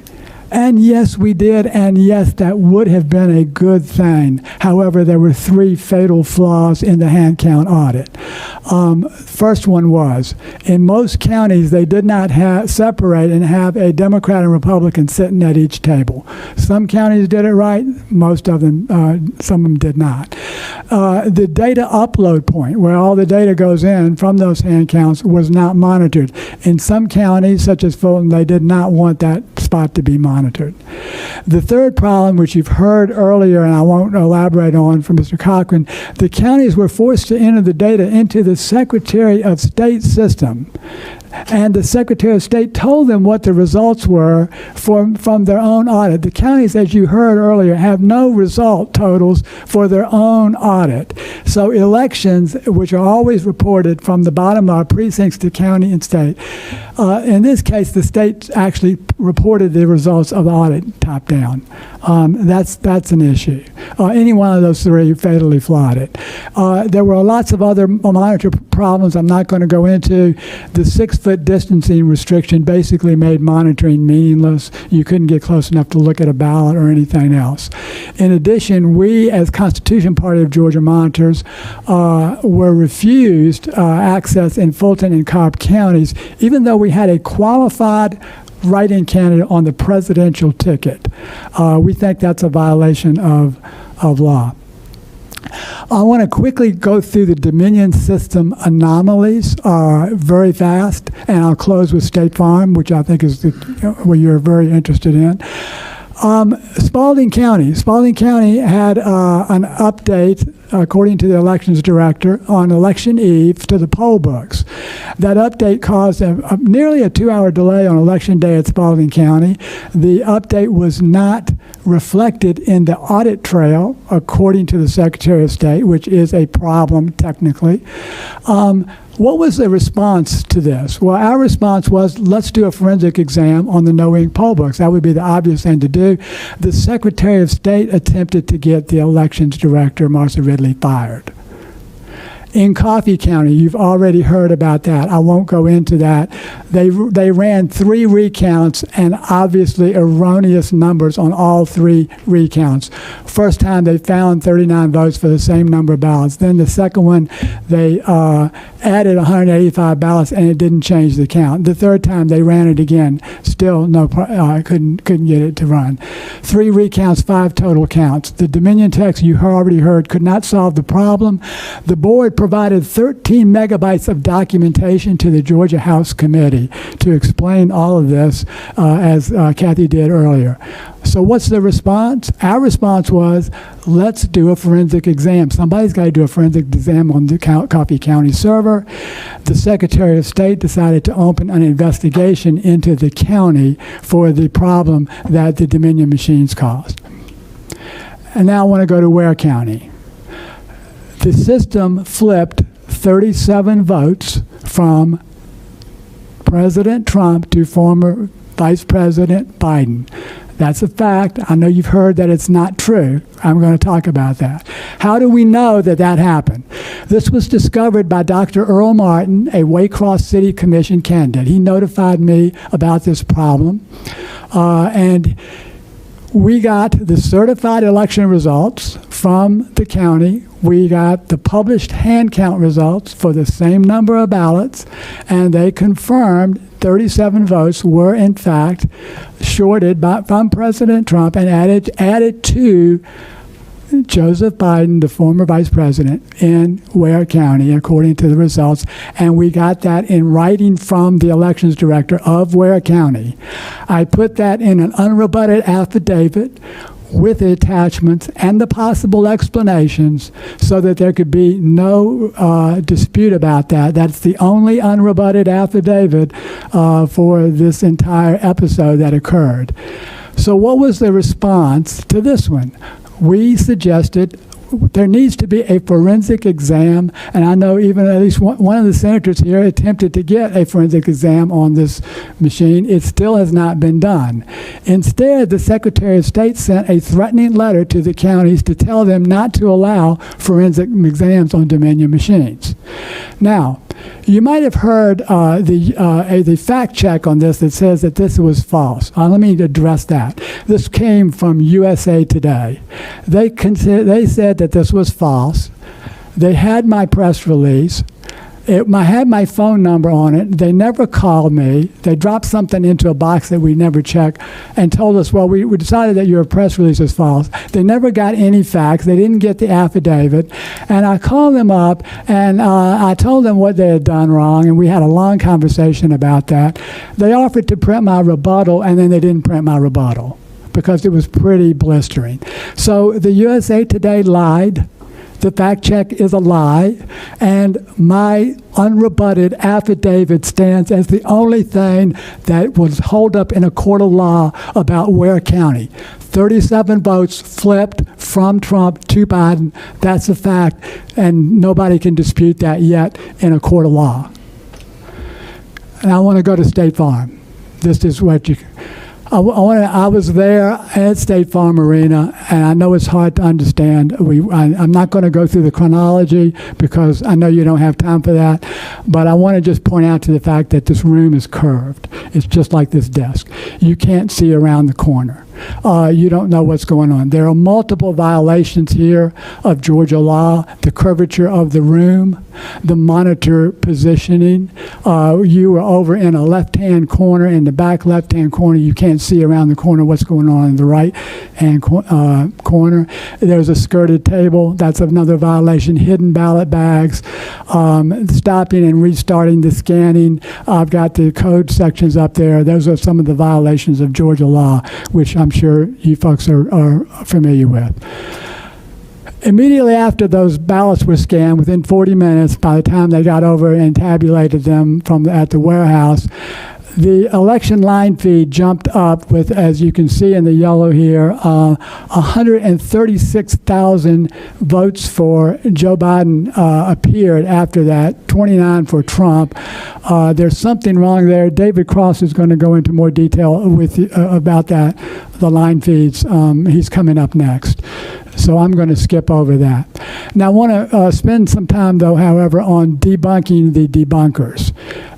There's a few questions that we have heard from the Secretary of State's office, a few statements. Did the monitors decide to leave on their own? We've heard this over and over. Well, the video shows the announcement where they cease scanning for the evening. You can see that clearly.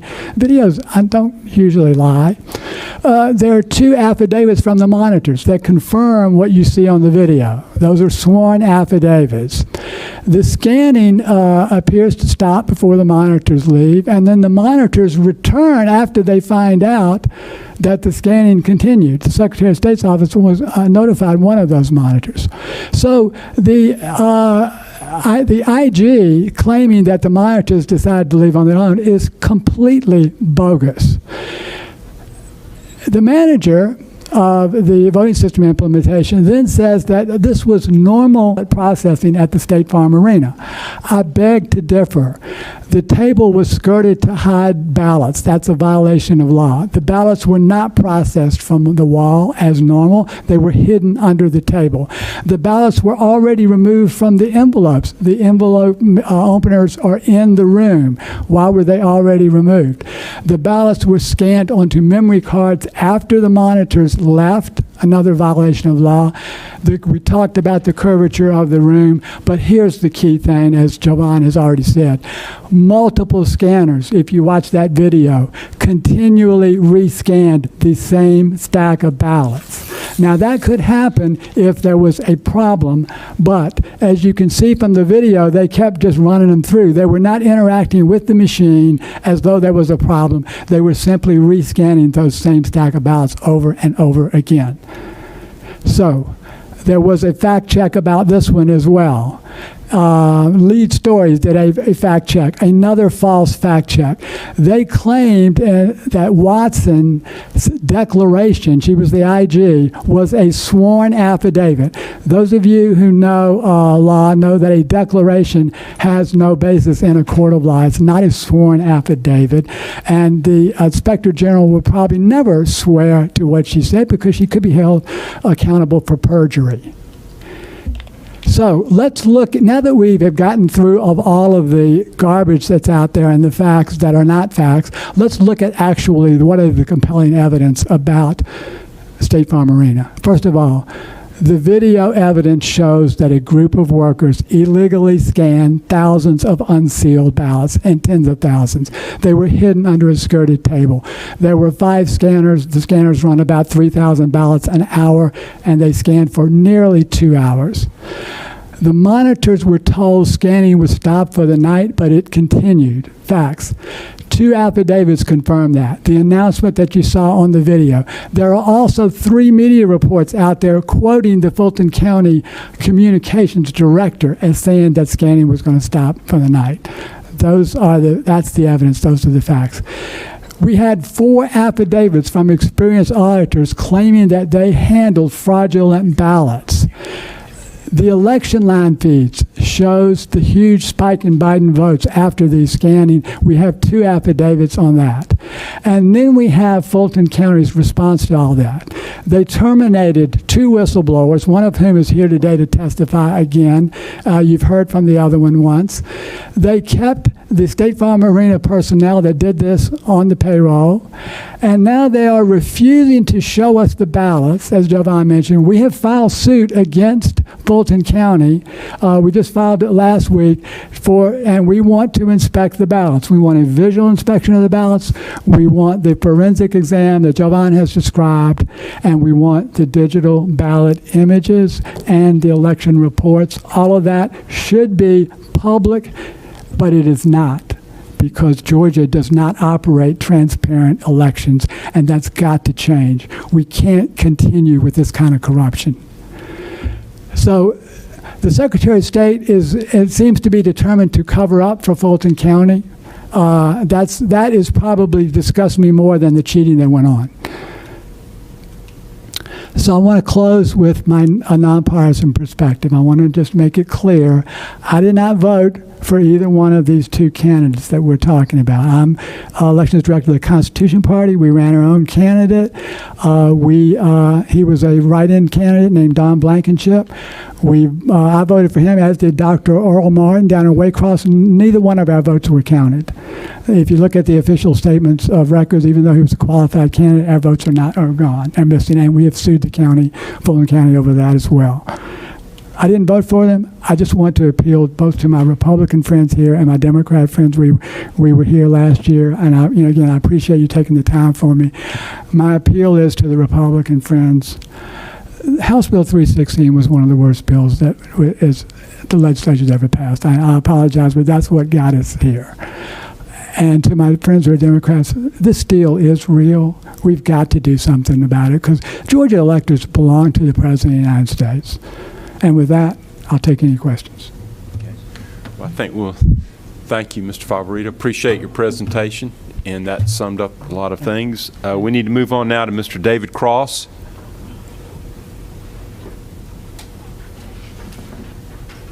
David Cross.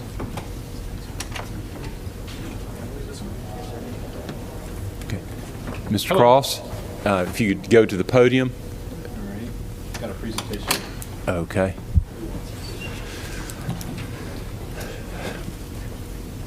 Mr. Cross, we're running real behind. Would you be able to synthesize this into about 5 minutes, you think? Do my best. All right. I'll speak fast if you can listen fast. We'll listen fast. Go ahead and tell us who you are and a little bit about yourself. So my name is David Cross. I own an investment management firm. We do financial planning and investment management in Duluth, Georgia. I've been in the business for about 30 years. I can't believe it. And what is your connection to the election and what you're going to tell us? So I'm just a concerned citizen. I reached out to some folks to just kind of figure out what happened on election night. I went to bed thinking, that looked pretty solid that Trump was going to win, and then woke up the next morning and I'm like, what on earth happened? So I started diving into the data. Thank you. And Garland just showed you this slide a couple minutes ago, but what I did was I was able to go in and pull down the entire data feed from the Edison feed, which comes from Slidell, which comes from the Secretary of State. It's not perfect, but it's what we have, because the Secretary of State won't give us the original data feed. So how do we just go sideways here? All right, so what you're looking at here is the big spike that happened, and this blue line right here, it happened in 4 states. That's impossible. There'll be other data analysts that'll show that to you. I'll skip past this. This just shows you additional vote spikes that happened in after hours. Anybody who wants a copy of this, I'll send it to you. There, of course, is, all right, so why don't we have original timestamp data? Secretary of State won't give it to us, all right? If this is a transparent election, why are citizens not able to see it? And with so many issues, why is the Secretary of State not investigating? Why do I have to take time out of running my business and taking care of my clients to come down here and do the work of the Secretary of State? That's inexcusable. Here's Michigan. You see the exact same vote spike that happened where Biden got 141,000 votes and Trump got 5,900. Not possible. There's the same Michigan vote spike graphically. Here's Wisconsin, same thing. 143,000 votes come in for Biden, 25,000 for Trump, same vote spike. All right, what I'm going to show you now is what I actually witnessed at the second recount, the ballot recount that happened down at the World Congress Center. When I was down there, they had 13 scanners that were set up. We were able to go through and take a look at the scanners as they were pushing ballots through. I could get this close to the ballots if I wanted to. You couldn't see anything. I mean, it was just running through 100 miles an hour. I could get this far away from the monitors that the scanners were using. I couldn't read anything on the screen because the font was shrunk down so low. So me as a monitor walking around looking at the rescans was pointless. So another part of the area they had, they call them ballot totes. All right, it's a black suitcase with a locking mechanism to it. I went through and looked at, they had several hundred of these black suitcases lined up, and I'm walking through the different lines of them, and I see that there are these 9 that don't have secure tabs on them. No red tab. I walk back over and tell a couple of my other, friends that are over there that are witnesses, and they said, David, that's not possible. Every single one of those has got a red locking tab on it. So I took them back over, and as I approached one of the bags, its zippers were close to the floor. I pointed at it with my foot 6 inches away, and a lady comes running over and says, "You just kicked that bag. You can't do that. You're out of here." She brought 2 security guards with her, and she kicked me out. But not before a lady from the press actually got a picture of the bag. You can see it right there. There's no locking mechanism on it at all. And there's a close-up of the actual identifier, of the tag identifier. This is not supposed to happen.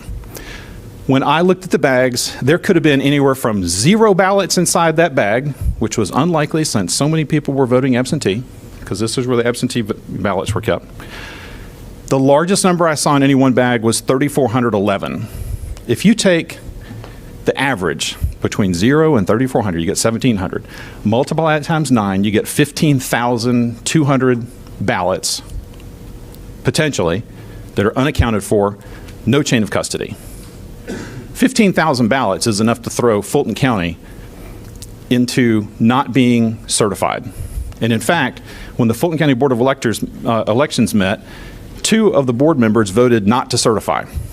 So if Fulton County's out, then the whole state's out. Here's a better close-up. There was a story that was done by the press. She just took my statement, put it up online. Now what I want to get to is, how does this happen and why is this relevant? This gentleman, Bernard Talmadge, owns a company called the Operations Group, Ardley Group, and we also think Block by Block. He is a known ballot harvester. He has been caught in Indiana. Charges were brought against people that work for him, but they were ultimately dropped because the authorities said it couldn't have really affected anything. It's not a big deal, so they let it slide. What we know is that there were ballots here on the left, or not ballots, checks that were found in 2018, several hundred, all made out for $75. I'll go back here. Made out from the Operations Group and sometimes from Ardley Group for $75. There's an investigative reporter down in Florida named Tom Lauder that did a write-up about this, and what he found was, in interviewing witnesses, he found out that people that worked for the Operations Group and the Ardley Group were paid $15 per hour to produce ballots. Now, they had a quota of 10 per hour, which works out to 1 every 6 minutes. If you're running door to door in an apartment complex, you couldn't get 1 ballot every 6 minutes. It's not going to happen. You couldn't get 1 registration every 6 minutes. It's just not going to happen. So how does that happen? And incidentally, his companies, according to the Federal Election Commission, have taken in $9.1 million for field operations. $9.1 billion, when you divide that by $75 and multiply it times 50 votes, that's enough money to produce 6 million ballots. So here's a spreadsheet from last night from all the people who gave him money. One of the crazy things that's on here is that 1/3 of the $9 million came from the main Democratic Party. They didn't even take in $3 million during the 2019-2020 election. So I sent this letter out to a bunch of check cashers and liquor stores, 400 of them. Again, me doing the work of the Secretary of State. Sent it out, and I had 2 folks that called me back. One provided copies of checks from 2018. Here again. Here's a check. This one's for $80. I blocked out the name of the person who received it. But this was payment for field services. What's interesting is that of the checks that were provided, the one on the top here, I don't know if you could see it really well. It says it came from, the check is written on an account from McDreams Enterprises. And on the bottom, the check is written from Ardley Group. Now, the strange thing is that the signature on both of the checks is the same. The routing number is the same. The account number is the same. So what's going on? Again, another job for the Secretary of State, the GBI, and probably the FBI. There's a video that's circulating on the internet of a printer in China that was ordered, or he had an order for 5 million fake ballots to come back. One of the things he said in the video that he could not accomplish was to reproduce magnetic ink. That was one impossibility for him. So if you're going to do a forensic analysis of the ballots, you need to look for paper composition, which International Paper said that they can do, and there's another independent consultant that's up in Wisconsin that can do it. And you also need to do a test for the magnetic ink. This is just some brief data on the total number of registered voters and the 2020 population, just to show you some obvious anomalies here. Alaska has a total of 597,000 registered voters. A population is 734,000. But if you subtract out the number of people under the age of 18, which is 24.6% of the population, they end up with having 43,000 people over-registered. So they have 108% real registered voters. This is where some of the names are come from, we believe, and circulated around. More interesting information for you. This came out this morning. Doug Stafford says, my wife got a text thanking me for voting in the state of Georgia and asking to get her friends to vote. Doug says it's interesting because she's been a Virginia voter for 15 years, never lived in Georgia. So the next obvious question is, well, who the hell is Doug Stafford? He's the chief strategist for Rand Paul. All right, so this is not some nobody that's out there just throwing around some unsubstantiated rumor. BJ Van Gundy, who sued the state. Here's his actual signature on his driver's license on the left. There is his signature for his absentee application that he did not ask for. One of your colleagues. Here's his signature on his driver's license on the top, and then here's his innocuous signature in the center for his absentee ballot. You guys know this guy? Does anybody know him? Okay. This is your duty. You have the power to correct an obviously manipulated election. The governor only reports the vote of the legislature. The question is will you take corrective action? Will you stand up for America, or are you going to sit quietly while China brings in a Manchurian candidate? How will you answer to your grandchildren when they ask, what did you do? I know what I'm going to answer. It's a fantastic documentary for you folks to watch. It's called Kill Chain. It'll show you exactly how these voting machines can be hacked into. I know a lot of folks that are in here, or some folks that are in here will say, oh, that's just a bunch of fanciful BS. It can't happen. Go buy one of the machines and plug it in. And the moment you plug it in, it will say, would you like to connect to the internet? Thank you. Last thing, who is this counting ballots? Thank you, That's the Mr. end of my Cross. statement. Thank you. Thank you. Now we'll move on to Debbie Fisher.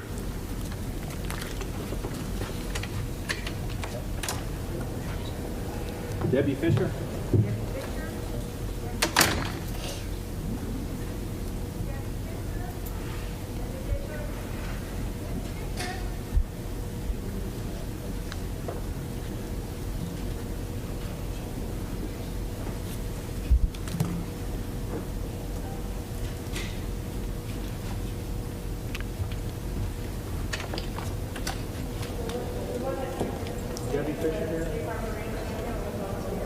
If she's not, Yeah. Ms. Fisher went downstairs, so we'll okay. come back to her. Okay. Next one. We'll go with Ms. Sandra Metz. Sandra Matt. Sandra Matt?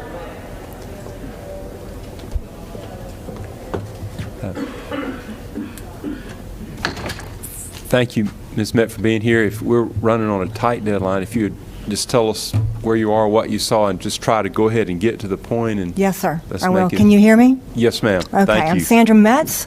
I worked as a poll worker in the last 2 elections in Clark County, Athens, Georgia on November 3rd. Then we had a local runoff for the DA race in December. I worked there both times at 2 different polling stations. In the first election, November 3rd, I was working at the polling station. A gentleman walked in the door and he said, he held up his Florida driver's license and said, "I'm from Florida, can I vote?"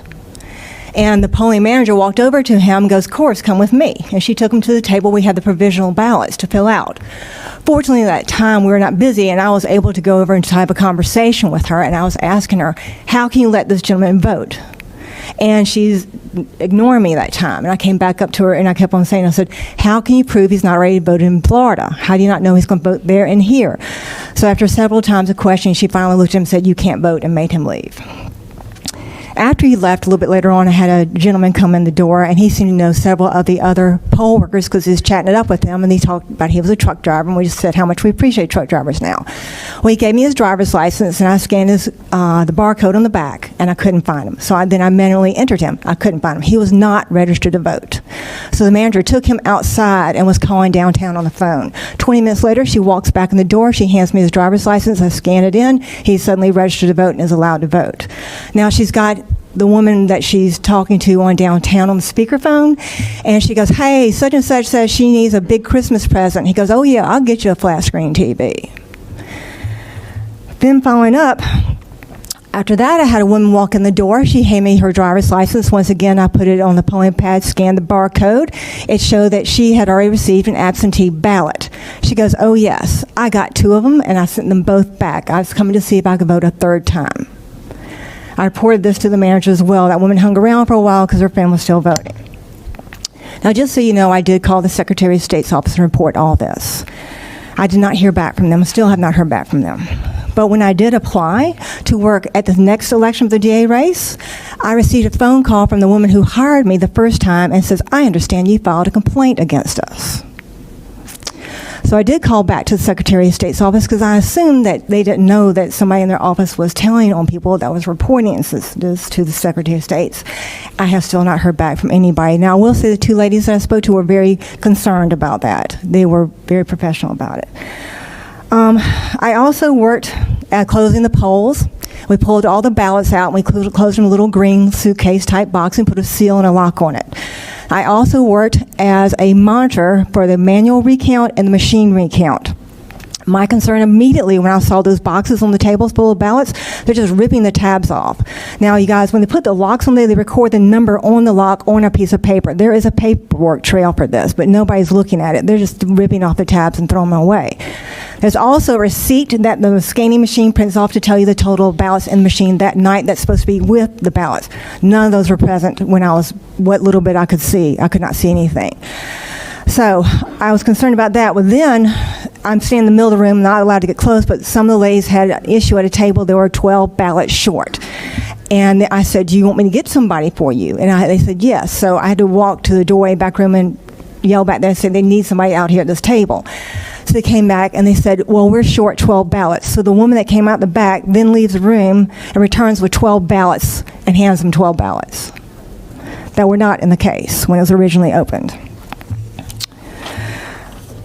So then I worked at the second election. One commonality I found in both elections were people were coming in and they had voted by absentee, or they had their absentee ballot and they turned it in, or they said they didn't want to vote by absentee ballot. Well, we had a lot of people come in both elections that said that when I scanned their driver's license, their barcode read it, and they came up saying they'd already voted by absentee ballot. And when I said that to them, they're like, "I did not vote by absentee ballot. I never applied for an absentee ballot." And I had several people very distressed about that. Then they had to sign an affidavit saying they didn't want the absentee ballot to count. They wanted their vote they cast in person to count. Well, they were upset because there's nowhere in the affidavit to write, "I never asked for one." So there's no trail for data for them to follow to see how many people never requested for the absentee ballot that was sent to somebody. So recently, right before the Senate race, before the cutoff for registering new voters for Georgia, I noticed a bunch of people in a parking lot outside Ollie's and outside a laundromat with a clipboard with getting people to register to vote. And I don't know if you guys have ever looked close at our voter registration form, but you have things like this on there besides your birth date and your address, but your social security number and your driver's license number. So what they're could possibly do is if I had you fill this out, I could take this home, take a blank one of these and fill it out in my own handwriting, then I could actually apply for an absentee ballot with this information and have it sent to wherever I wanted it to go without you knowing it. And so that's a couple of my big things that went there. So I did go to the Secretary of State's office when I was researching this, wondering how many absentee ballots were sent. And I didn't even look at the Georgia ones because a lot of people do own property in Clark County that don't live in Clark County, Georgia. I was interested in the ones that did not live in the state of Georgia that had applied for absentee ballots. 585 individuals have requested absentee ballots that live outside of the state of Georgia. So I just wanted to bring that to your attention today. Thank you for your time. Thank you so much. I wanted to make a statement real quick on behalf of Senator Parent. There was a photo that looked like here, but that is not Senator Parent in that photograph. And so I just wanted to make that clear for her, and I've received that statement, and really that photograph should not have been up there. So now I needed to call Sally Grubbs and Susan Knox. I'll get her next. Yeah.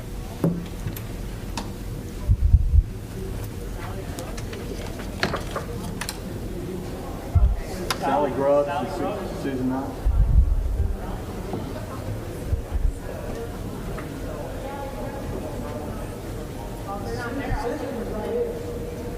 Okay. If not, we'll go with Debbie Fisher. Is Debbie Fisher back? Debbie Fisher is right. Ms. Fisher, if you'd come to the podium, please. Okay. All right, great. Thank you. Okay.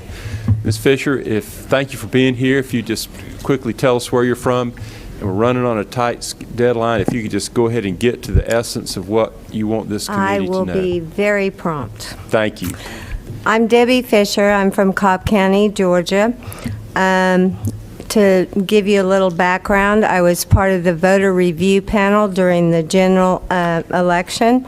I've also been a monitor during the recount, the hand recount, and the recount, and I currently am also monitoring the absentee ballot processing in Cobb County at Jim Miller Park. On November 16th, during the recount, I was on the voter review panel, and I reviewed in one day 298 military ballots. Of those ballots, as I walked through them piece by piece, I noticed several things that were greatly disturbing. I noticed that they were very neatly filled out. Not that I don't expect the military to be able to color in between the lines, but they were inordinately perfect bubbles. I also noticed that there were no stray marks, there were no X's, there were no check marks. They were all perfectly filled out. On the original ballots, as we were going through them, it appeared to me that about 90% of them had no paper folds, yet I was told that in Cobb County, the military is required to mail these ballots in. One or the other wasn't possible. I also noticed that there were only 2 of the 298 that had blue ink versus black ink. Now, while that may not be unusual, it was combining all of these things that seemed very out of the ordinary. The watermarks, which were on the UACAVA ballots, as we all know, a watermark is supposed to be semi-transparent. You're supposed to be able to see through it. What I noticed on 3 separate ballots, those watermarks were solid gray. They were in front of the print, not behind it. At that point, I made a challenge. I said, I do not believe these ballots to be authentic. I was told by Janine Evler that, oh yes, we just told them to set their printers darker.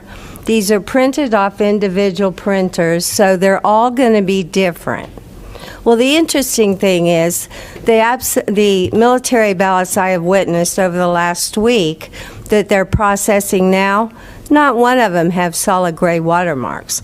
They're watermarks like this, the Uakava watermark that goes through the ballot. So I challenged those and asked that the ballots be thrown out. She refused. She said that they were verified, that they were legitimate ballots, and they would remain. Another thing that I noticed as we were going through these ballots, and on the voter review panel, what we were doing during the recount, that we were not entitled to do when the ballots were being processed. We were looking at the original, which was a printed piece of paper that came from a normal, ordinary printer, and then we were looking at what election workers had done to create a true ballot on ballot paper.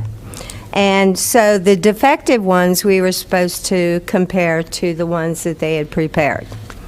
Of those ballots, as I am ticking off, and I'm fairly good with numbers, I estimated that somewhere between 80 and 90% were going to Joe Biden. Throughout the day, it kept making me sicker and sicker every time I saw another Biden, Biden, Biden, and then I'm going through batches, 100% of the batches were Biden. I find that statistically impossible. If you look at the history of what the military ballots and how they vote, it typically is a reflection of what you'll see in the areas that you're looking in. In Cobb County, Georgia, I know we kind of went a little blue locally, but traditionally in the neighborhoods, we are very conservative. We don't vote 100% Biden. Yet these military ballots were between 80 and 90% Biden. On top of that, I looked at some of the other counties.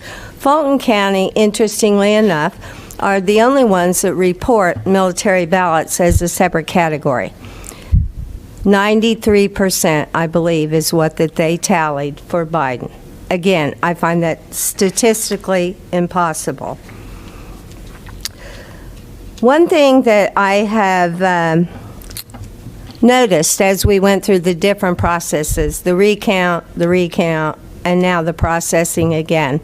The number of ballots that we received for the military were 826. They threw a couple out, some were invalid signatures, other came in past the deadlines, and some of them were thrown out for an unknown reason. The number of ballots that we actually counted were 782. The number of ballots that we recounted in the recount, not the hand recount, the machine recount, was only 1,401. Doesn't make any sense, does it? They were all done by hand. We actually had to make those ballots. 300 and some odd ballots disappeared between the 2 weeks between those counts. When I inquired from Janine Evler how we could have 1,700 and change, and then it drops 300 and some ballots, I was told, oh no, those numbers had not been they had not been adjudicated at that point, and those other ballots were actually run through the scanner. We don't separate military ballots. Yes, they do. In the recount, I looked at ballot box after ballot box of military ballots. They are separated. They are not required to be mailed in. Matter of fact, I found out about 93% of those ballots were submitted electronically, not by mail-in ballots. So that electronic thing happens to have a little bit of a problem. How do you verify a signature on an electronic and on an email? There were no emails to be attached to the original printout. So as we're monitoring, how do we know that's a real ballot? How do we know it came from a military person? There is nothing that shows, that goes with that ballot, that it was actually the person who it said it was. Those are very concerning things to me. And of all votes that should count, it should be those people who put their lives on the line so that we have the right to vote. And it makes me sick that 90-some% went Biden. I don't believe that. I can't prove it, but I don't believe it. And I ask you guys, when you're going back and you're looking at these laws, to look at how we process these military ballots, because it isn't right. Matter of fact, I had an election worker tell me, most of the time we don't even count them unless it's a really close race. They should be the first ballots counted.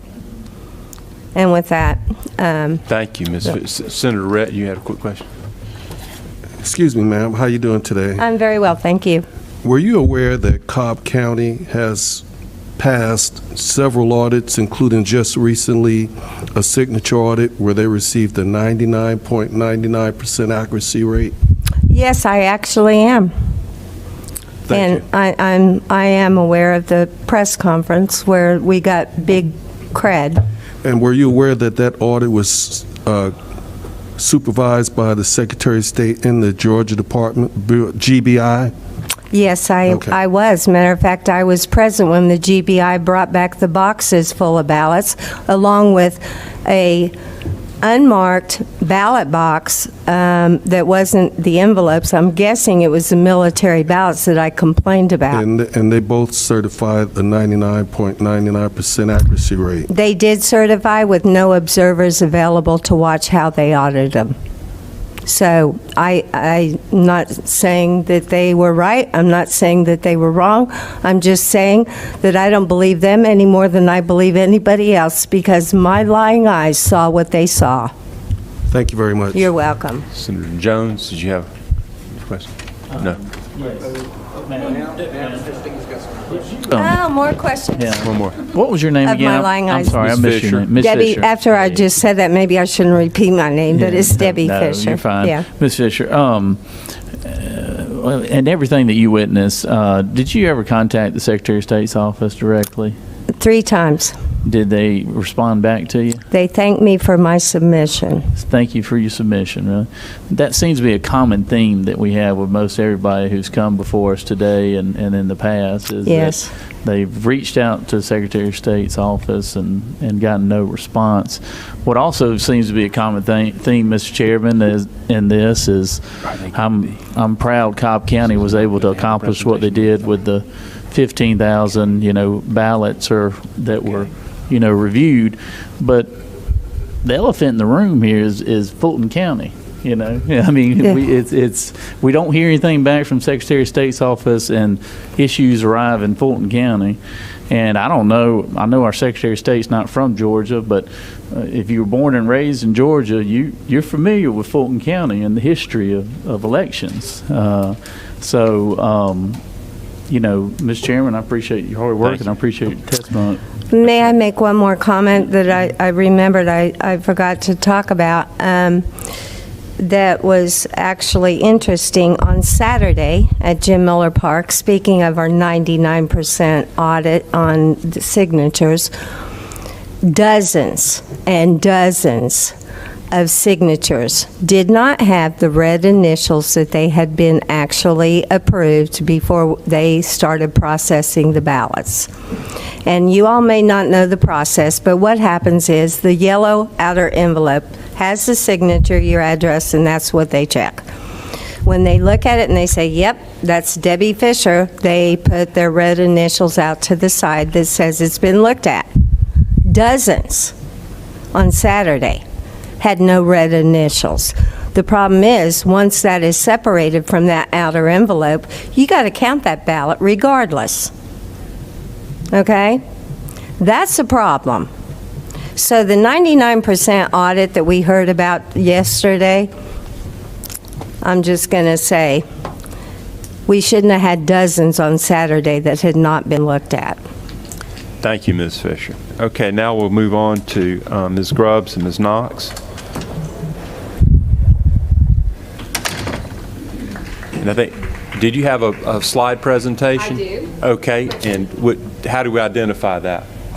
I had given it says shred machine. I just gave it to the fella outside. Yeah, we have it. Okay.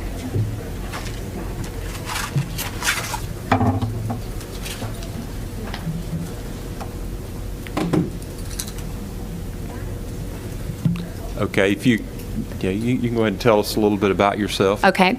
I'm Susan Knox, and I'm from Cobb County. I'm a 10th generation Georgian. I'm a huge patriot, and I happened to be at Jim Miller Park on Friday, November the 20th, and I knew they were certifying the vote there that day, and I happened to be in the parking lot, and I just kind of wanted to see who was actually in the building that was going to certify the votes, and I pulled around the corner and I saw an A1 shredding and recycling machine. It was a huge box truck shredding ballots. I've got some pictures here that I could hand out for you all where, sorry to pull off. Oh, there, it's come up. Is that it? Yes. November the 20th, Friday morning. I'm watching all of these ballots being shredded now. Unbelievable. Just move up and let's see what else is going out.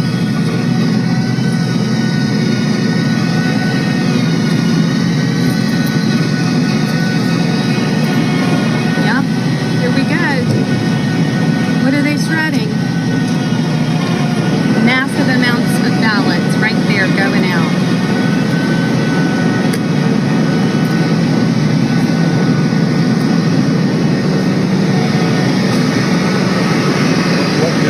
What building is that? Jim Miller Park. Is that the building where ballots stored in that building? Is Yes, that sir. where the voting was Yes, occurring? right outside where they, and I've got another video right after this that'll explain that. Were you able to see what was being shredded? Yes, sir. I have pictures, and you'll see now. It's the next one, please.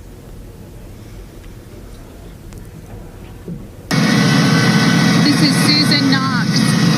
I am in Cobb County. It's actually, Jim Miller it says Park. trash can. There's two on the bottom that they put together Friday for me. morning, November 20th. Here is a It says trash can. There they are.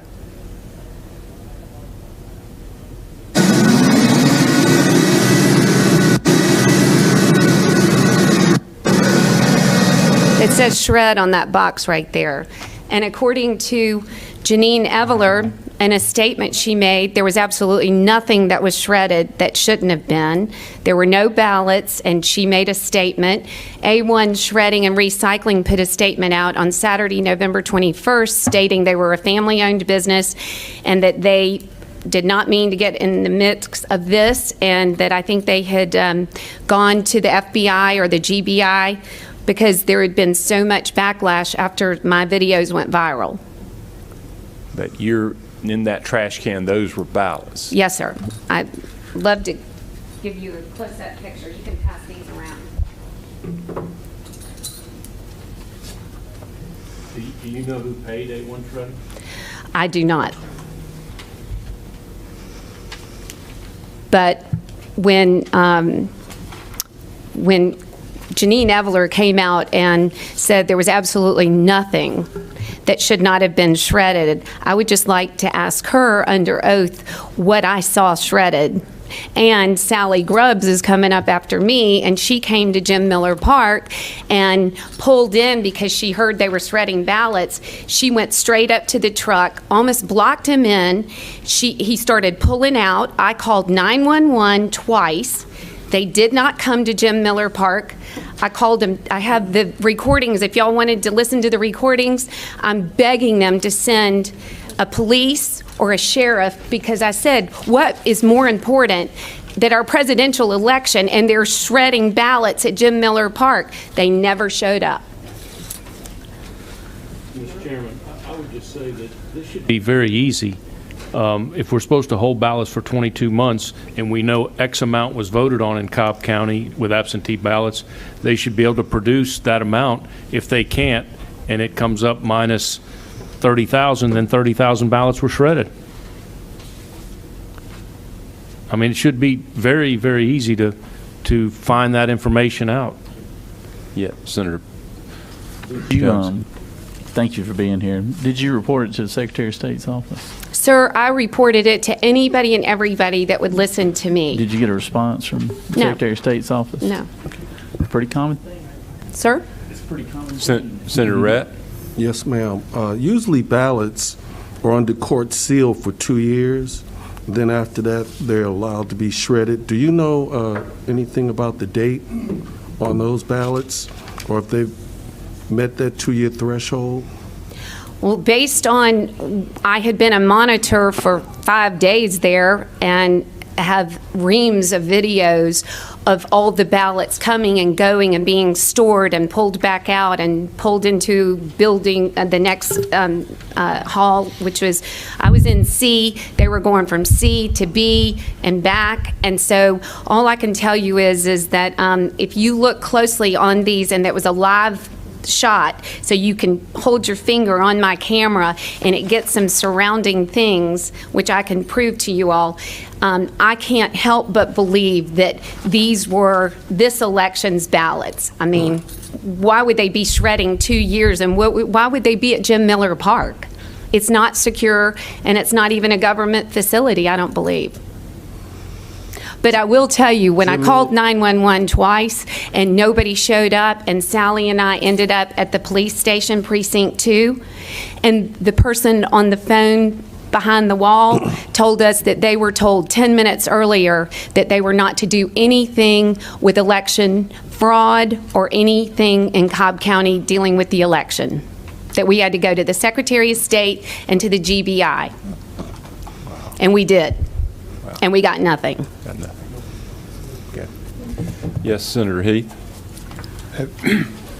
Maybe in some of your videos, or do you have any photographs of actual ballots being shredded? Well, what do you think those were in that can that he was shredding? It says an official ballot. That appears to be the envelopes that are the inner envelopes from. If you look closely, some of them look like they've never even been unsealed. I was trying to find ballots in the picture, and I don't see ballots, and I was hoping Could you bring that back up? I can show you in that trash can very closely. It says.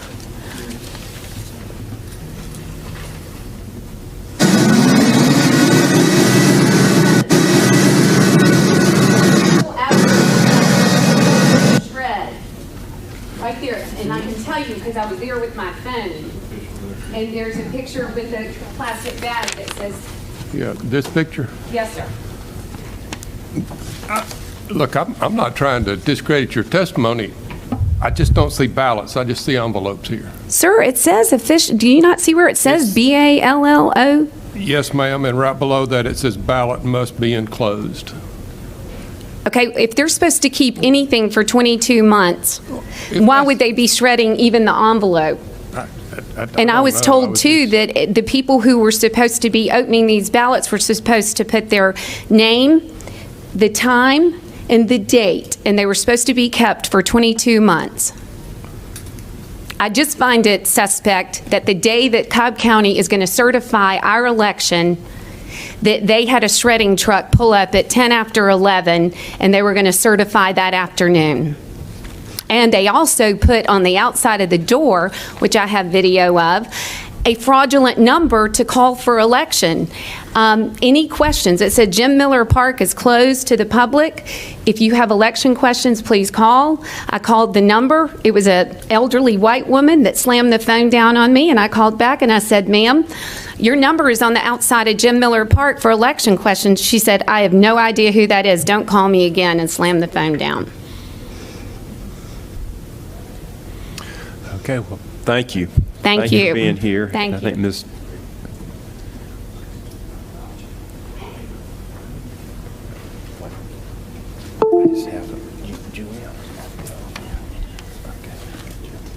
Good morning. I'd like to thank everyone for being here. My name is Sally Grubbs, Grubbs, and I'm from Marietta, Georgia. And Senator Redd, I'd like to make your acquaintance. I apologize I've not been able to connect with you. I think that we have some business in Cobb County that needs to be attended to.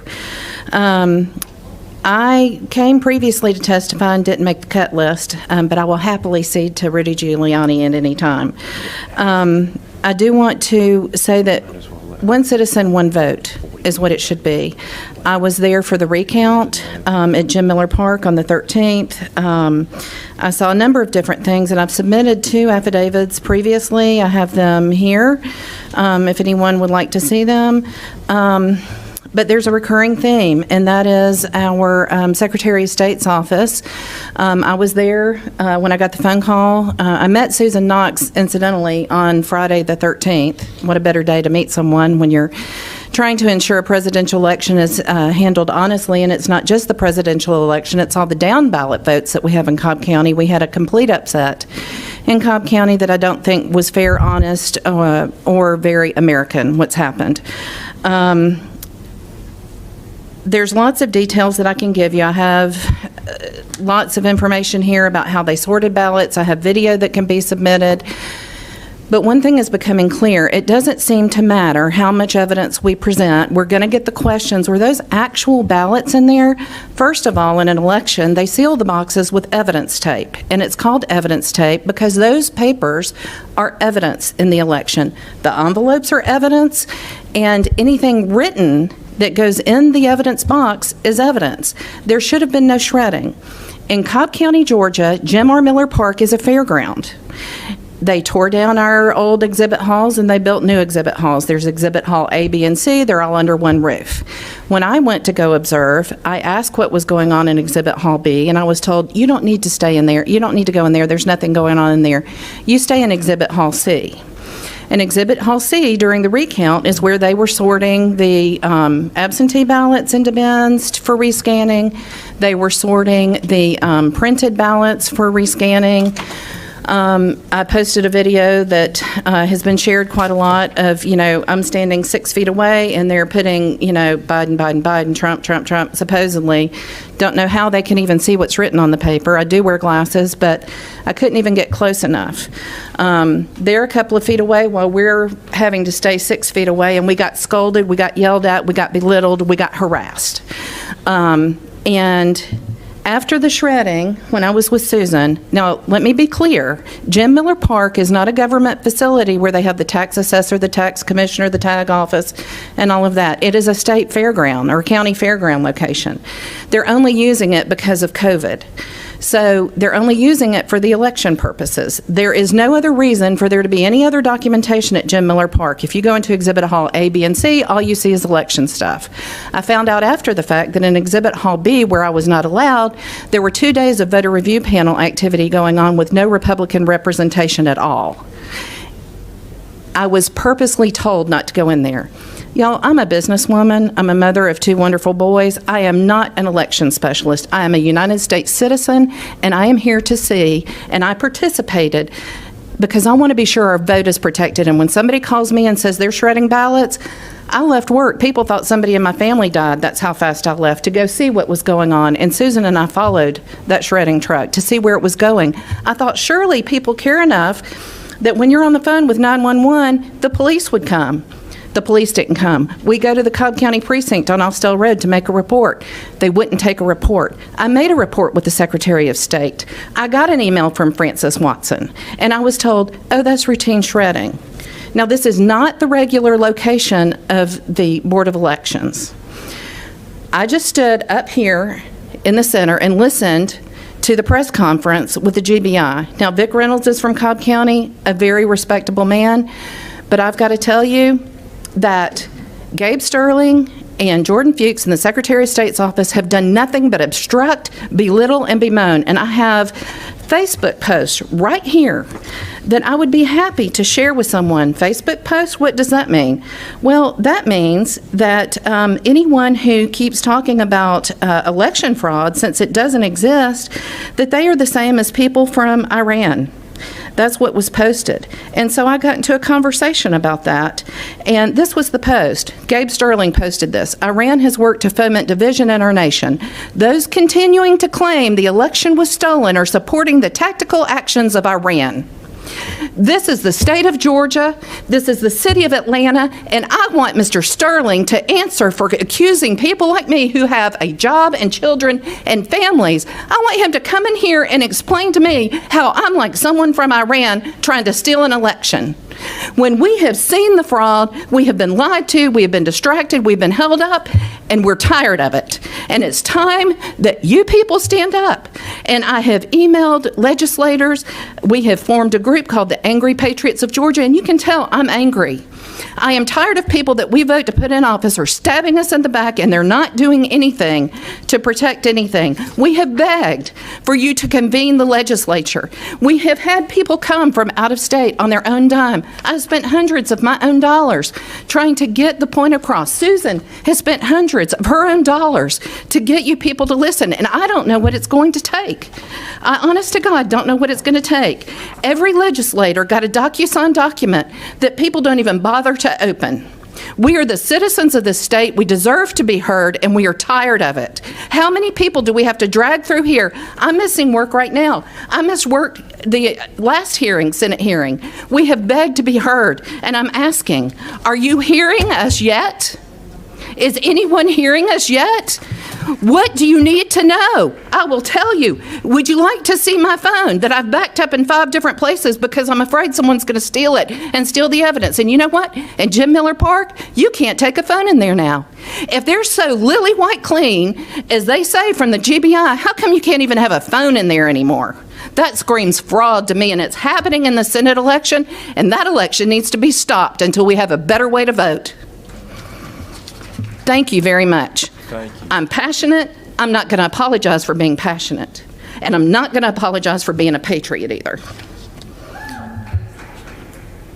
Thank you. Any questions? Thank you. No, ma'am. I think what you said is something that's felt by many people across this state, hundreds of thousands of people. And I appreciate your time. I appreciate the fact, and the members of this committee appreciate the fact that you came and you waited the last time and that you took your time to come back today.